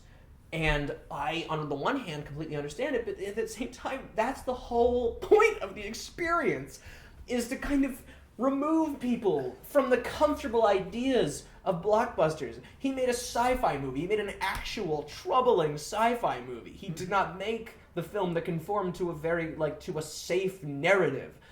And at the same time, it reflected his experience doing this because he thought he was moving up to the big times where things made sense, and he got there and he found out that nothing made sense and that it was a crazy fun house where goblins are in control of everything, and they show up on set and they say, "You're doing a terrible job, we'll fax you the script later, you hack." I can't even imagine how frustrating that must have been. Especially after coming off of the first two, which they are drastically different movies. And yeah, they're safe. Yes. In that they are, Alien well, they are. You know what they are? They're roller coasters. They're. I mean, one obviously is better than the other, but they are. They're rides, and they have beats that you can understand. You know what I mean? Like. As crazy and subversive as killing Tom Skerritt in the first Alien is, there's a kind of a roller coaster logic to it, where you're like, oh my god, what in the world is going to happen now? It throws you in the best possible way, And again, that whole movie was engineered for shock and surprise. You think about the first trailer for that movie, which was just an egg hatching, and it said, "In space, no one can hear you scream." My dad still talks about that trailer and how perfect it was because it made you want to see it because you didn't know anything. And so people walked into that film completely blind, and then they looked for clues, which came, but they came in the wrong direction, and that was exactly it. It was Ridley Scott understands the theatrical experience. Even now, when he makes movies like Robin Hood or Exodus, he's making them because there is a tradition of their working as sort of very, I would say, exclusively cinematic properties. There's a reason that nobody's buying Robin Hood stories in paperback anymore. You go to the theater to watch that kind of thing. Right. There's a history, there's a backstory, there's a tradition. And, I don't think Robin Hood works exactly, but, well, I don't know that it works at all. But there is, it was an honorable attempt to step into a piece of cinematic history and to kind of do that sort of, roller coaster thing that he does so well. Gladiator isn't one of my favorite movies, but I'd be crazy to say that it doesn't work. There is something to that experience and to coming into that genre and appropriating those things. And I think Ridley Scott is, I think at his best he plays the audience like a fiddle. I think he knows what he's doing. He absolutely knows what he's doing. And David Fincher, I believe, he's after something else. He's after something different, and he's after something darker and more, like you're saying, humane. There is no denying or to me anyway, there's no denying the sort of like wrenching emotional state that Ripley finds herself in here, where she has had everything taken from her and still the universe takes and takes and takes and takes. And now she's growing the very thing that she's is been fighting for 2 films now. Exactly. 2.5 films now. Yep. she is now responsible for propagating Yes. the thing she's trying to stop. Like, And the best thing that's is real shit. That's so dark. It's and really awful. And the thing too about it is that there was this note of finality that I'm sure so many people were kind of thrilled about. Like, oh, all right, well, we're done. At least nobody can make this any worse. But there's the thing. The thing about it is, even presented with the worst imaginable set of circumstances based on what she's been through, she does not cry. No. She does not. She doesn't like throw up her hands and say, "I quit." She is still a woman of agency. She's still a character who knows exactly what has to happen. And it's fantastic to see it, because you don't get it. You never get it in at least popular American cinema. Right. You don't get even female something- characters that operate this way. I mean, even to take your Scarlett Johansson example, you look at the two characters that she played this year. Well, three, I guess. You've got,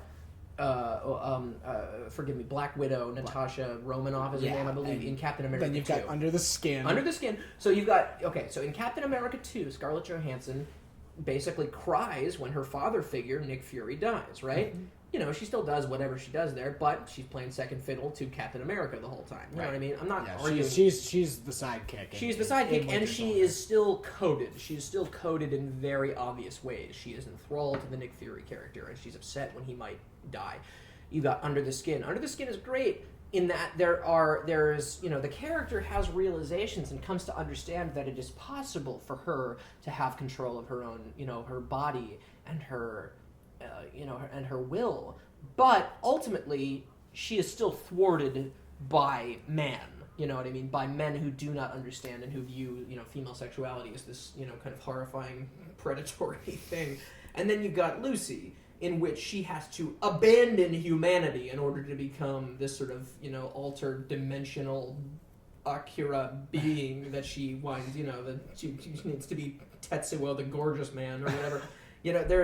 There are still problems. Those are great, empowered characters, and they're fantastic, and they're fun, and they are three distinct and wonderful performances from one of the greatest and most interesting actors working today, but the characters themselves still can't quite escape the problems with the fact that men wrote all three of them, mm-hmm. and they only understand femininity as it goes so far.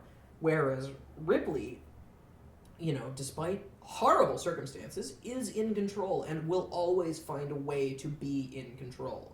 And that is amazing and totally still refreshing, almost, 33 years after this came out? That's not right. I'm sorry. My math is terrible. 23 years.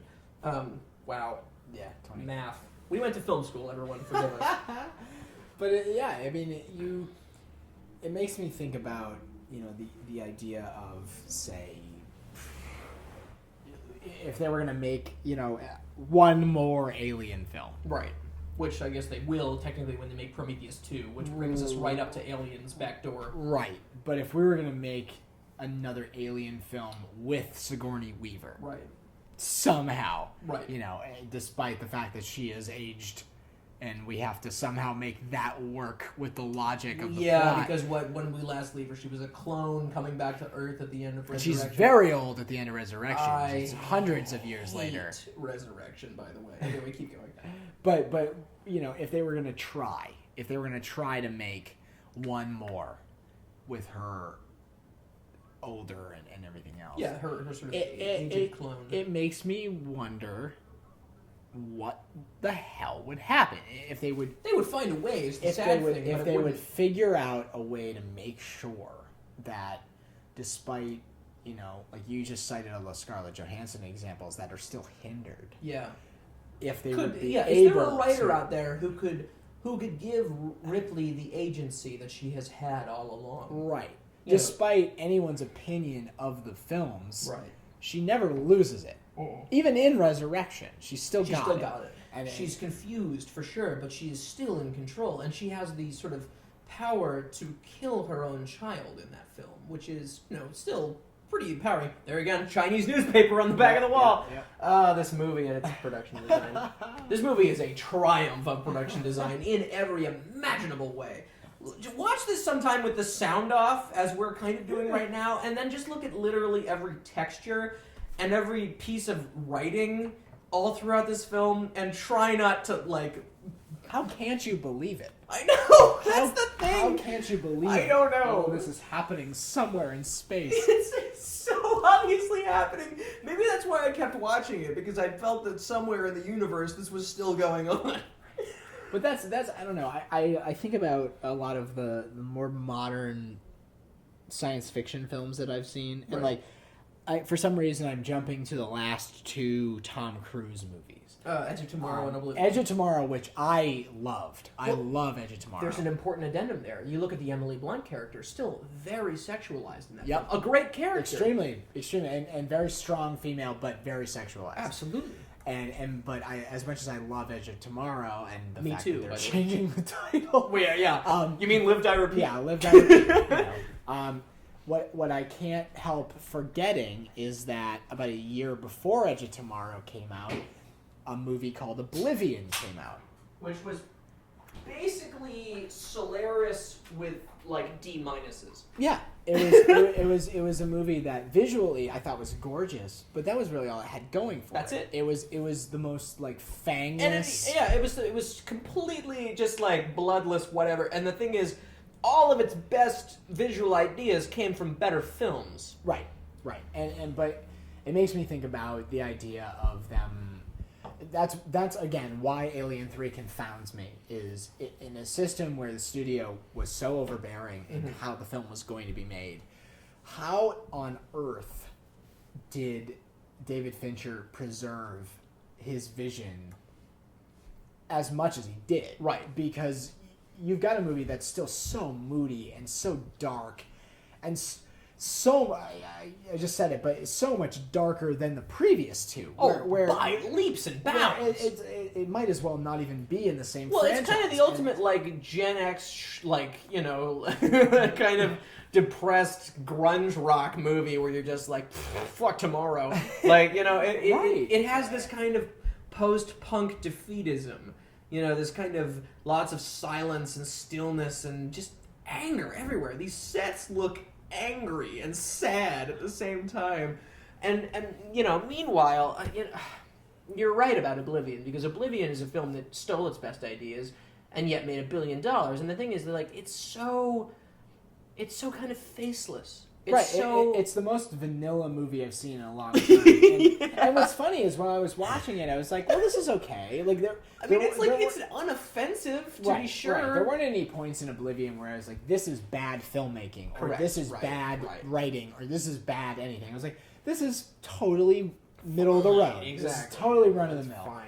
But like the idea that a movie like Alien 3 was thrown into the fire, because just like, you know what, fuck this movie, everything about it, and it's like, no, but look at it though. I should put it at this point. We've probably just said, "Come on," the visuals, but like seriously, But, look, the cobwebs well, next like- to the moisture and the, this movie, it's so thorough. just makes me feel like I'm watching, if like,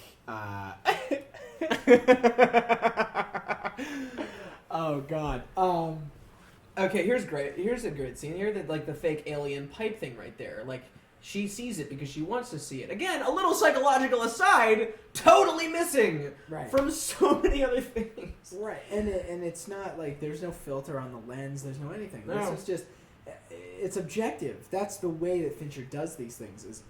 He's very pulled back. objective, and Yeah. just like, you know what? Maybe she's seeing something. Maybe she isn't. Maybe she's not. Who fucking cares? Exactly. Like, you're this is what you're gonna see right now, Exactly. and if you don't like it, then Instead, what you get is a mess of Tim Burton-y crickets. right. But what I always think about when I watch, especially this movie, is as far as production design is concerned, Right. is it's almost like There is, again, here's a kind of like crib of the shot in the first Alien when he comes out of the, and certainly in the second Aliens, when they come out of the walls here. Here's that kind of version of it. absolutely terrifying. So It's terrifying great. every time, and that suit is perfect. gangbusters. It really works really well.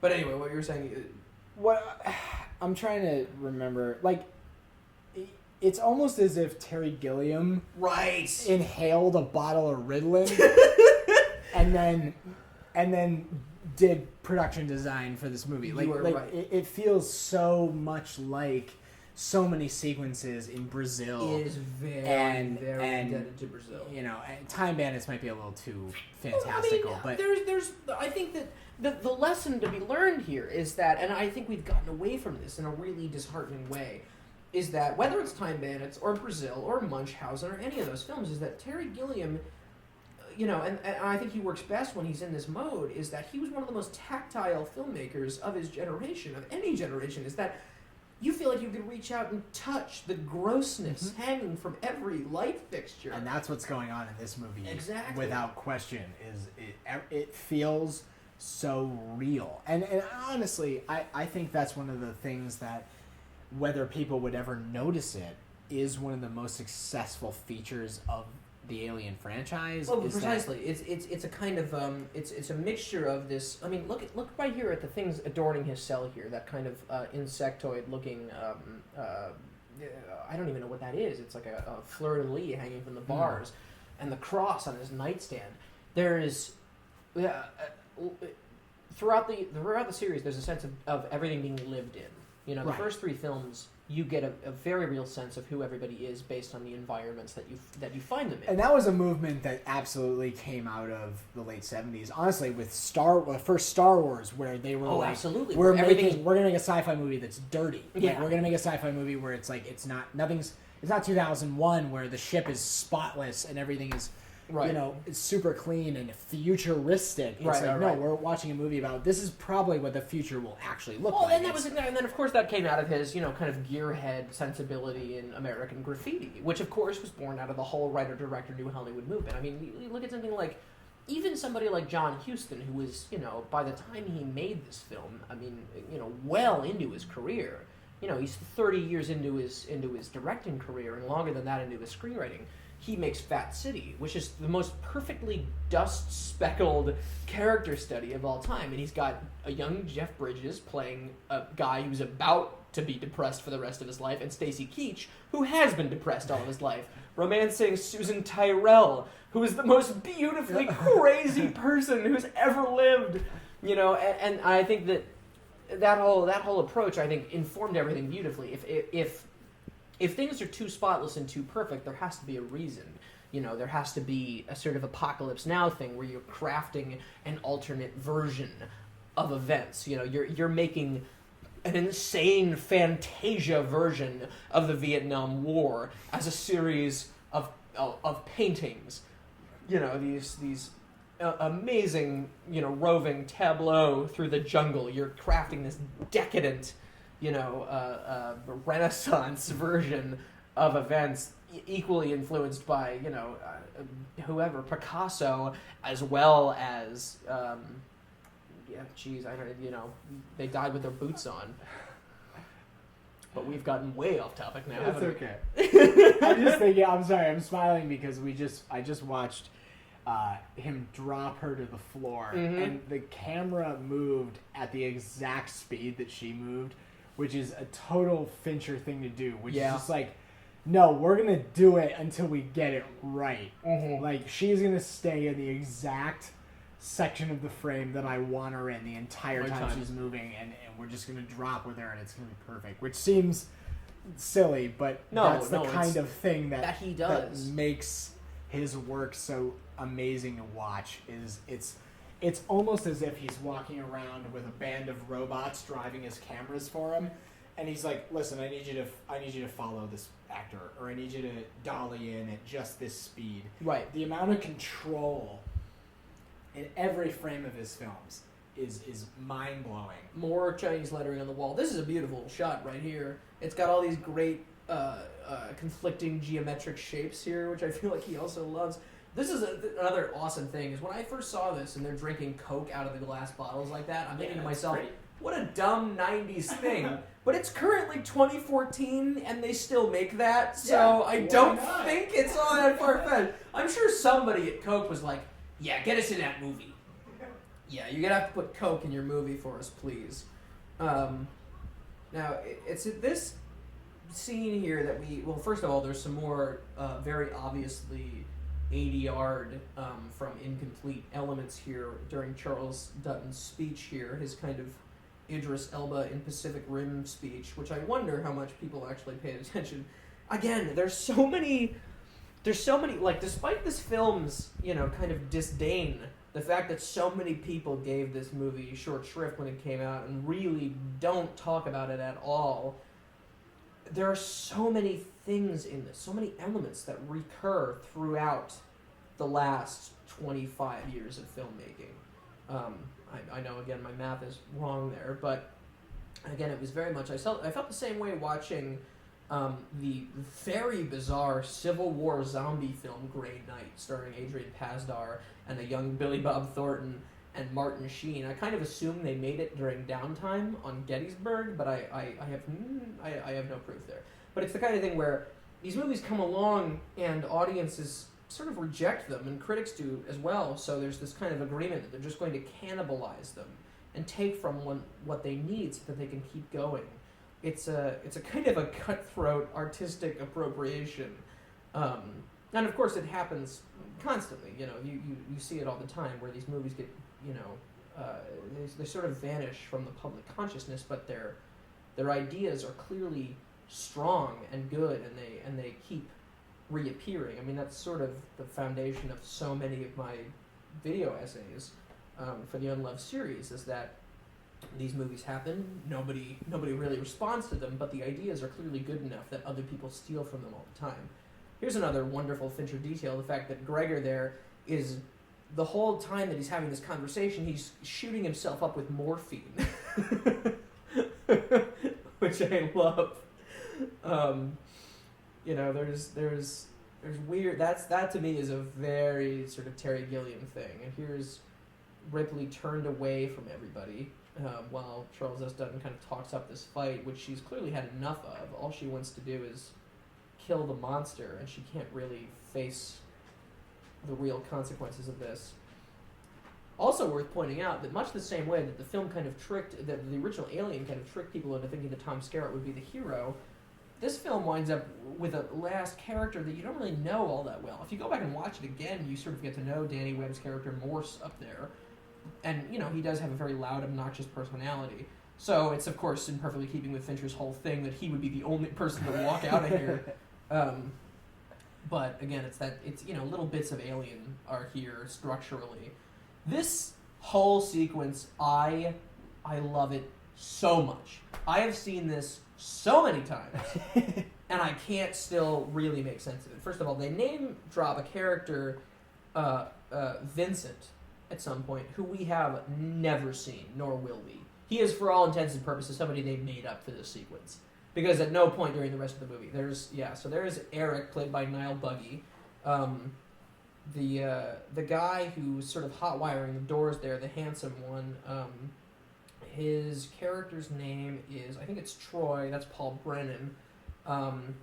You've got Kevin, played by Philip Davis, who was very, very affecting in Vera Drake, Mike Leigh's film, who's done some amazing work. He was in the worst of the Howling sequels, but that's neither here nor there. He's got a great face. He's probably like the most enjoyably strange character actor face in the whole film, just this kind of rodent-like visage. The big guy there, that's Clive Mantle, plays a character named Willie, who weirdly enough is listed as William in the credits, as if anybody ever called him that, which I've never understood. I love these two, their relationship, Gregor and Willie. Well, that shot just makes me even fully realize how much Fincher manages to direct action out of focus in this movie. Yep. There's so many things going on the second or third plane of focus, right? And I think the most powerful one to me is when Ripley is looking at Newt's body, right? And the shot cuts to Charles Dance like 20 feet away from her, yep. And you're still there with way more interested in what Ripley is doing. So you're staring at this very blurry thing off to the side, and it's mind blowing that a director would choose to make that kind of decision with focus, where no, I want her back there. Yep. I want her out of focus. Yeah. This whole sequence is so awesomely weird. I can't even imagine how anybody could have written this. I feel like this was born of the fact that they needed a conclusion. I seriously do. Because they needed to get rid of most of the cast, and they do very quickly. Yeah. And it's in such a, like, there's such a noble desperation to this whole sequence that never really adds up. Like, all these guys, nothing to live for anymore. You know, you figure the minute the ship shows up, they're all going to die anyway. And Ripley convinces them to basically kill themselves for a reason. Now, this body here is never accounted for. That's supposed to be somebody who we have never met. Because at this point, everybody is accounted for, at least as far as the name actors. The cast list does not include any of these other people. They're extras who never got in the goddamn Yeah, we've got credits. these Evil Dead shots. I know. This is such a weird thing, and to see them film this was so strange. You know, I love these. They're so strange. Yeah, so here's Danny Webb as Morse. Well, it's almost like someone needs to just put together like an extremely detailed book or documentary on the making of this movie, but the problem is that someone is just going to be you or I. Well, yeah. We're the only ones that care. Yeah, exactly. But it makes me wonder, like, okay, we've got this very set apart set piece. Yeah, with all these characters that we barely know. At the end of the movie, and now they're the most important people. Right, and that's exactly it. And we have to really, really care about them all. And this is where, people always complain about the fact that the screenplay was a total mess. Well, it's just a hash. But it's one of these things where, like, this is one of the only sequences that it's like a glaring problem. Where it's like, okay, what the hell is going happening? on? Yeah, and they never explain the geography of this lead foundry. Right. And there's that happening, and then Danny Webb is there, and then what does that mean? That's the thing, is that they're trying to trap him into the little box that he winds up in, but you don't know what that means. Right. They haven't laid any of this out because they either, this sequence was a very rushed ending they had to write or whatever. Or something. Something must have happened. There's the arm here. By the way, I love this character, and him dying is like the most heartbreaking part of the movie for me, which is insane. Like, I feel like in some alternate universe where this sequence makes sense, it's even more heartbreaking that like they fail. You know what I mean? But like, so these guys all come out and they're all confused, and nobody knows what's happening. They don't know where the alien is. They don't know where the other four characters are. It's just, there's so much imbalance because you're watching a movie made by a filmmaker who is trying his darndest to give you the most competent version of what he's got in front of him. Yet, at the same time, the attention to detail that's being paid by whoever at this point is writing the screenplay or coming up with dialogue. At this point, I think it was just David Giler and Walter Hill just writing in their hotel room. Was my impression of what's going on. And just writing because they're being told to. But it's like, it's amazing that to see that imbalance where, the director can't even go to said hotel room and be like, guys, come on. Yeah, like, stop this. Stop it. He didn't have any clout. He didn't have any credit in the system. Yeah, he was too young to... The bad puppets. Puppet processed in. So they're like that guy, Troy, Paul Brennan. I think he has literally one line. He says Junior just before Junior dies, but I still love him so much because like between the way that Fincher films him and the kind of beautiful expressions he's capable of here, he becomes a fully fleshed out character in 9 seconds of screen time. But then again, I've seen this movie 450 times, and I don't think anybody else is quite willing to give it that much time. Yeah, that's pretty bad puppet shot. Yeah, there. that's some of the worst stuff, and it's that certainly brings the film down a peg for people who are just trying to and suspend disbelief. But I mean, I think personally, the main reason people have such a struggle with Alien 3 is because of how slow it is and how methodical it is, and frankly, how human it is. Because that was terrifying as shit. I love that. Poor Troy. But it's like, I don't know what people want out of Alien films. Well, that's the other thing. When you get to Alien 3, because it's like, all right, cool. So we gave you We've seen everything the series could have done. Right. We gave you a horror movie, sort of, and now we've given you an action movie, and you've seen them both, and you liked them both. And so now what do we do? Here is like a religious relic of a film, where just confusing and strange and terrifying and hopeless. Right. Well, Yeah, it's like, and you now know what we're poor gonna do? We're We're gonna take the focus away from the monster and make it about the people. Right. And that's like what, I don't know if that was too much for audiences or what, but oh boy. Poor guy. But it's like, He was Sean Bean before Sean Bean. He died and everything. I always used to say that Aliens is on paper the worst action film ever made because if you watch it, the first action sequence falls roughly at the 90-minute mark. God, it really. It's about a whole movie Yeah. before anything action-based happens. You see the aliens very, very briefly. But the first shootout sequence, I'm trying to remember if it's the thing inside the where they can't use live ammo. They can't use live ammunition because there's like the gas and everything in there. Right. So they're going in and they do anyway, and it's great. It's a great scene. But that falls so far into the movie, and It shouldn't work, but it does. I always used to argue that with people where it's like, all right, yeah, but if Aliens if you read Aliens on paper, you would give up on it. Yeah. Because you're not going to read 90 to 100 pages of anything expecting action and not getting it. You're going to get frustrated. And that's so crazy considering that our best-selling author in this country is Stephen King. You know what I mean? Like, it's exactly the kind of, like, poor Phil Davis. He had such a beautiful, weird head. Just his, like, I love his head more than, like, just about everybody in this cast because it's almost triangular. You know, he's got this angular little, like, rodent's chin, and then comes up to this gigantic dome. This sequence is pretty rough. This just almost feels like a different filmmaker made it. It does. It doesn't feel it's like when what's his name?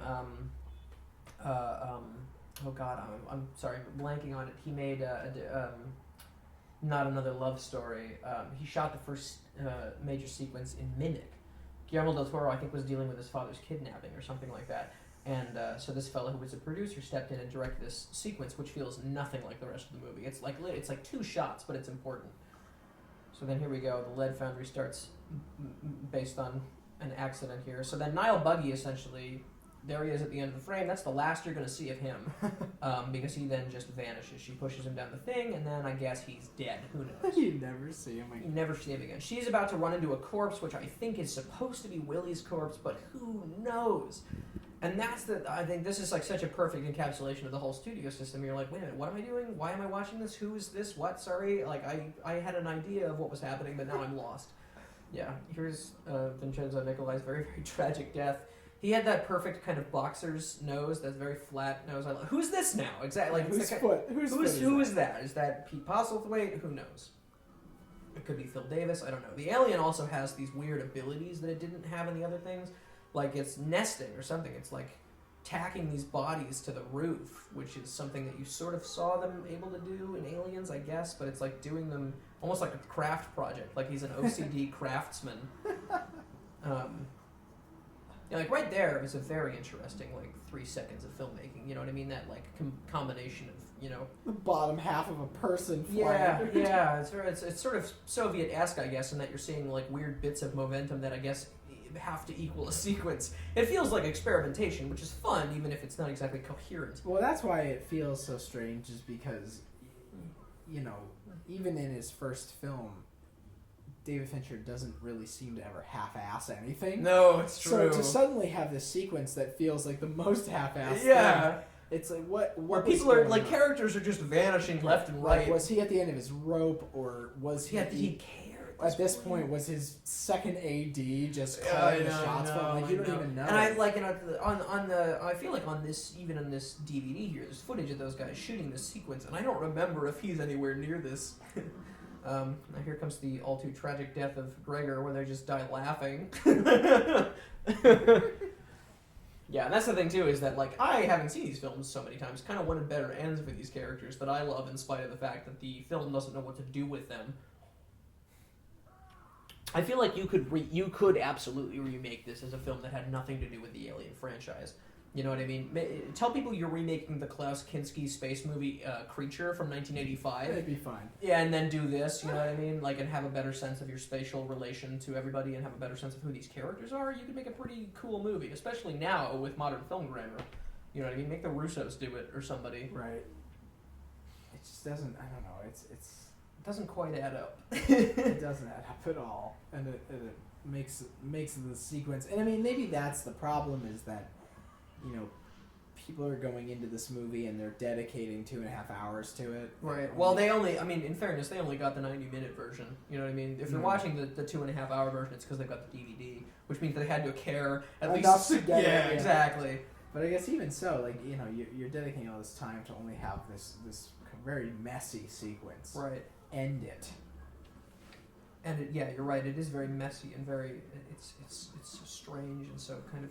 I don't know. It's. Yeah. So then and again here's a kind of perfect example of the weird logic of this film and the fact that not nearly enough attention is paid to story. Like, it's so much more important that this sequence with the creature writhing around happen than anybody understand what is about to happen, which is that Charles Dutton comes to get her and pull her away because he's worried about the alien. The alien, like King Kong, sees Charles Dutton attacking her. She even does the King Kong chest pound thing just then to further compound the reference. The alien thinks that Charles Dutton is attacking her, and it knows that she's pregnant with the queen, and that is why it's following them, and that's why Danny Webb is able to lock them in together, because the alien is following them. But what are the odds that this movie actually spelled that out enough for the casual viewer to put all that together? Right. You know, I kind of love this with the wind blowing and everything. It's almost Casablanca-esque, if I may be so bold. Yeah. So then there you go. He throws him in there, and that's the end of Charles Dutton for all intents and purposes. But like, what a dark kind of, you know, I don't know. It's like manga-esque or something. This kind of idea that everybody has to die for there to be a happy ending. And then you've got this, like, it's like with beautiful lighting here. The doctors running in Amadeus. Right, it's just like, right. Here come the cleanup crew. Well, especially because at this point you're really not even sure if they're gonna come save the day, right? Or what they're gonna do. So yeah, you're hoping that they all get to the same place before the aliens murdered everyone, just so that maybe, please God, someone will help. Exactly, but at this point, which is great, is that you've essentially, like, there's been a race where Ripley believes they're coming to kill her, so everybody in the thing, like all 8 people who just died, essentially were between a rock and a hard place. They had to believe her version of events.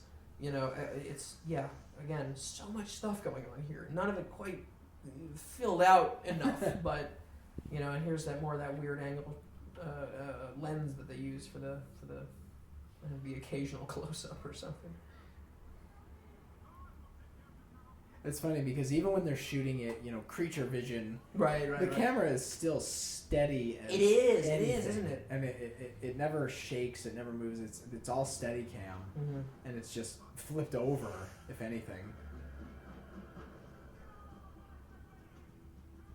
I love the tail. The tail is such a great detail. The tail is he does so much more with it in this one than any of the others. Yeah, there's this crazy kind of frenetic quality to the attacks where there's always limbs and tails and stuff moving. Whenever somebody is murdered, there's this motion. Again, like we were saying, there's this kind of secondary motion in every shot, and a lot of it you can't really tell what's going on. And this perfect shot reaching up towards the heavens. And again, this is so perfect, so perfectly in keeping with this film not knowing what it wants to be. The lead doesn't kill it. The water plus the lead kills. It's like the ultimate rewrite. Like, nah, that's not good enough. Kill him again. Kill it again. Kill it again. Kill it better, please. Here's the triumphant Elliot Goldenthal music, which always puts me in mind of Dune. This whole sequence here. It's that same kind of, like, very depressing, happy ending. Oh man, Dune. We gotta do one of these for Dune. if I could actually like stand and watch it again. It's another thing where they handed a genius a project that he made his own sense of, and they were like, could you not be you? Like, we wanted you to do this, but we didn't want you to do it like you would do it. we We were kind of hoping that you would just be Tony Scott. Do you think you could do that? Tony Scott's Dune. But seriously, why would they that's the crazy, crazy logic of Hollywood. You're going to hire somebody whose sensibility you have not bothered to figure out. I love that Ripley's still wearing these crazy, bag clothes. I know, got her in. fucking giant Boots and the rags and the sweatpants and yeah. I love it. She's like a theater tech person. And the work gloves and all, yeah, she should be welding right now. And then here we go. I think he even says one line here, which is kind of the perfect ADR. He's like, yeah, the sprinklers, they've been there the whole time. What are you talking about? We never heard of that until right now. Okay, here we go. Here's the film's only computer-generated shot. There it is. That one. Not great. That, however, is beautiful. Yeah, because that's all puppet.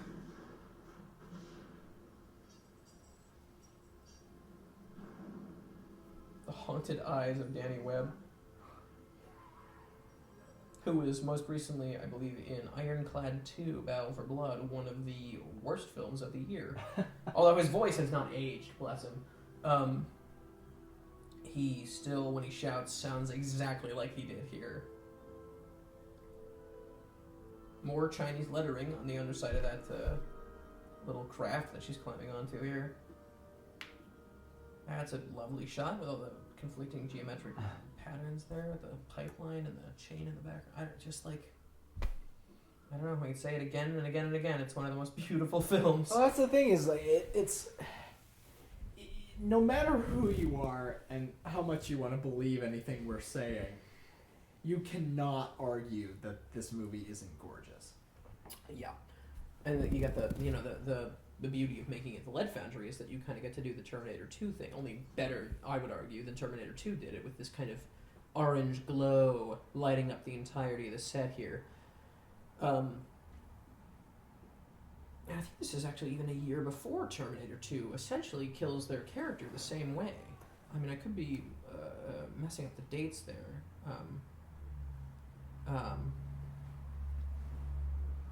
In fact, I must be. Terminator 2, I think, came out roughly around the same time, and there probably was no chance they influenced each other. But anyway, I think this film, again, is just the lighting. You can see the sweat on her arms there. Yeah, this ending is such a bummer. I'm bummed as hell. I'm bummed as hell. She thinks she's got a way out. She thinks she sees her friend, who is in fact a robot. Ugh, it's so of its moment. I mean, it's so of that kind of 80s, 90s cyberpunk thing. I think about movies like Future Kill, or Akira for that matter, or the Tetsuo films. Just this kind of thing where nothing could end well. Nothing is allowed to go well for people.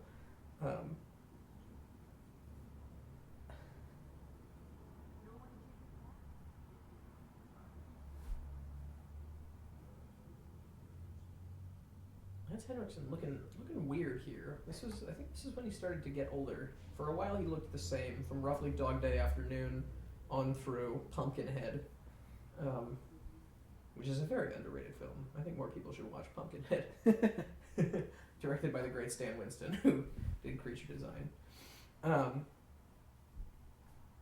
These hulking stormtrooper death guys. We need to talk about yeah, those that is guys. so influenced by, that is so anime, this whole bit here.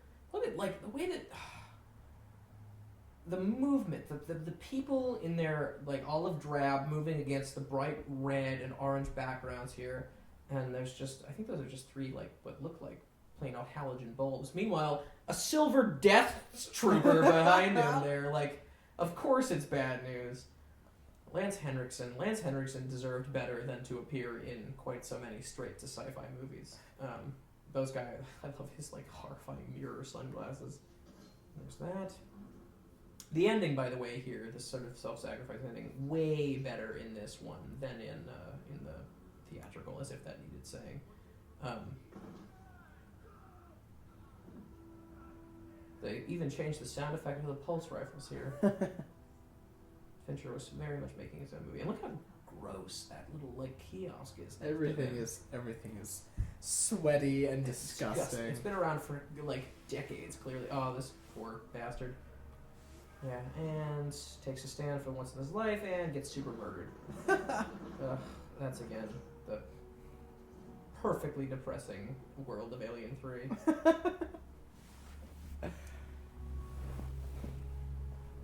And maybe that was part of it too, is the fact that, you know, for all intents and purposes, the first two films do end pretty happily. And hugely, it's worth pointing out. I mean, there's such momentum behind those conclusions. You know what I mean? Like, is there a more satisfying ending than Aliens? Right. Where she fights the thing looking like shoots it into space. Yeah. Oh my god.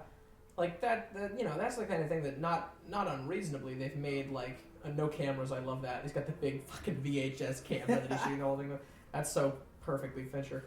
Still doing that, by the way. Go on, girl. Anyway, but yeah, that's like, you know, that whole ending sequence launched ad campaigns. People were so satisfied by that ending. They were talking about it in Scream 2 a decade later, you know what I mean? And this, nobody talks about this ending because it's such a bummer. Especially after doing, you know, the only action set piece of the whole movie. Mm-hmm. Which was such a confusing, weird mess. And then everything really just kind of slows down. Yeah, just kind of grinds to a halt. You're watching this. You're watching her hurl herself into a lead foundry. Yeah, and there she goes. Yeah, I remember this sequence lasting forever in the theatrical cut, and I hated it. Because I think she actually gives birth. She starts to birth the thing while she's falling down. It's like the runway in Fast 6. It's just a never-ending drop. Then they close the foundry, and that is all she wrote. Yeah, I mean, I don't get me wrong, I get why people hate this. They're just wrong.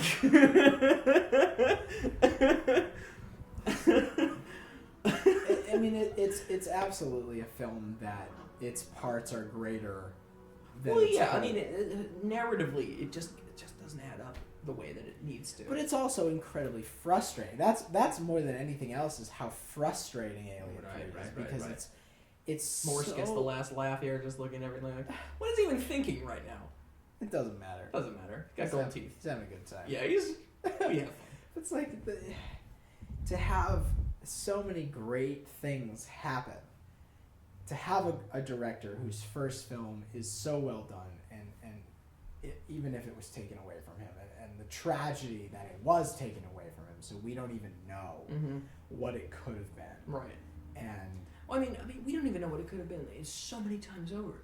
Rennie Harlan had just made his first film, which did not suck, miraculously. And they could have given it to him with Eric Red's screenplay. They could have given it to Vincent Ward. They could have given it to David Toohey. This could have been any number of successes, but they gave it to David Fincher and then fucked it up for him. It just doesn't make sense why they haven't tried to actually utilize the other screenplays that do exist. They really need to. That needs to be like a Five Obstructions type situation. Where They need to take all of those screenplays. They got to take Eric Red's Desert Town screenplay. They got to take David Toohey's Alien Gladiator screenplay, and they got to take Vincent Ward's Monastery. Yeah, Monastery Planet screenplay. Right. They got to make them all because they're all good ideas. Right, and they must be complete somewhere. Somewhere they were because they were ready to shoot. Yeah, you don't go forward unless they're ready to go. Like.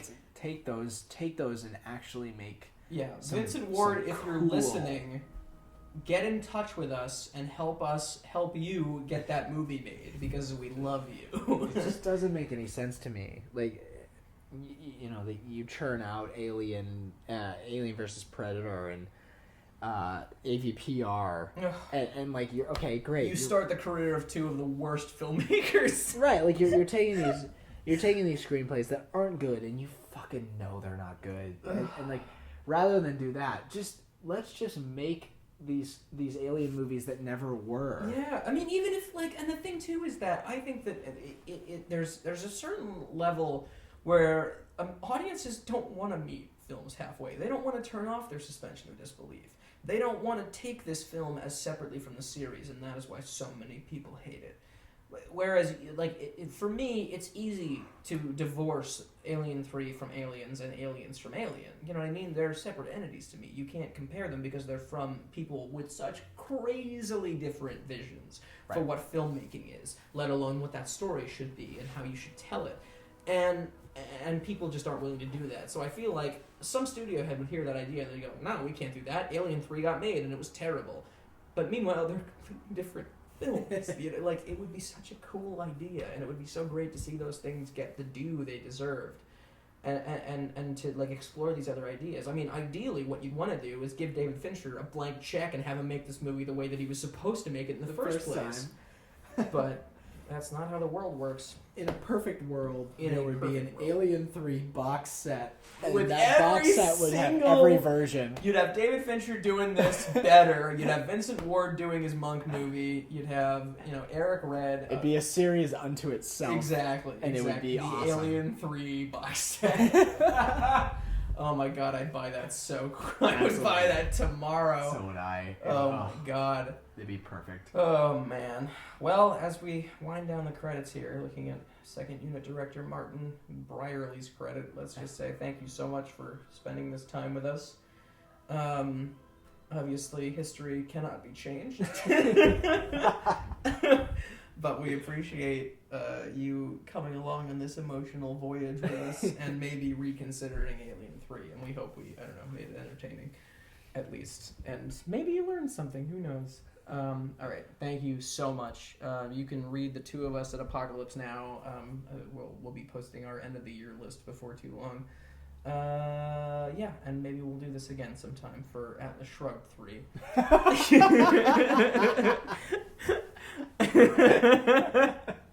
Okay, thanks. Bye-bye.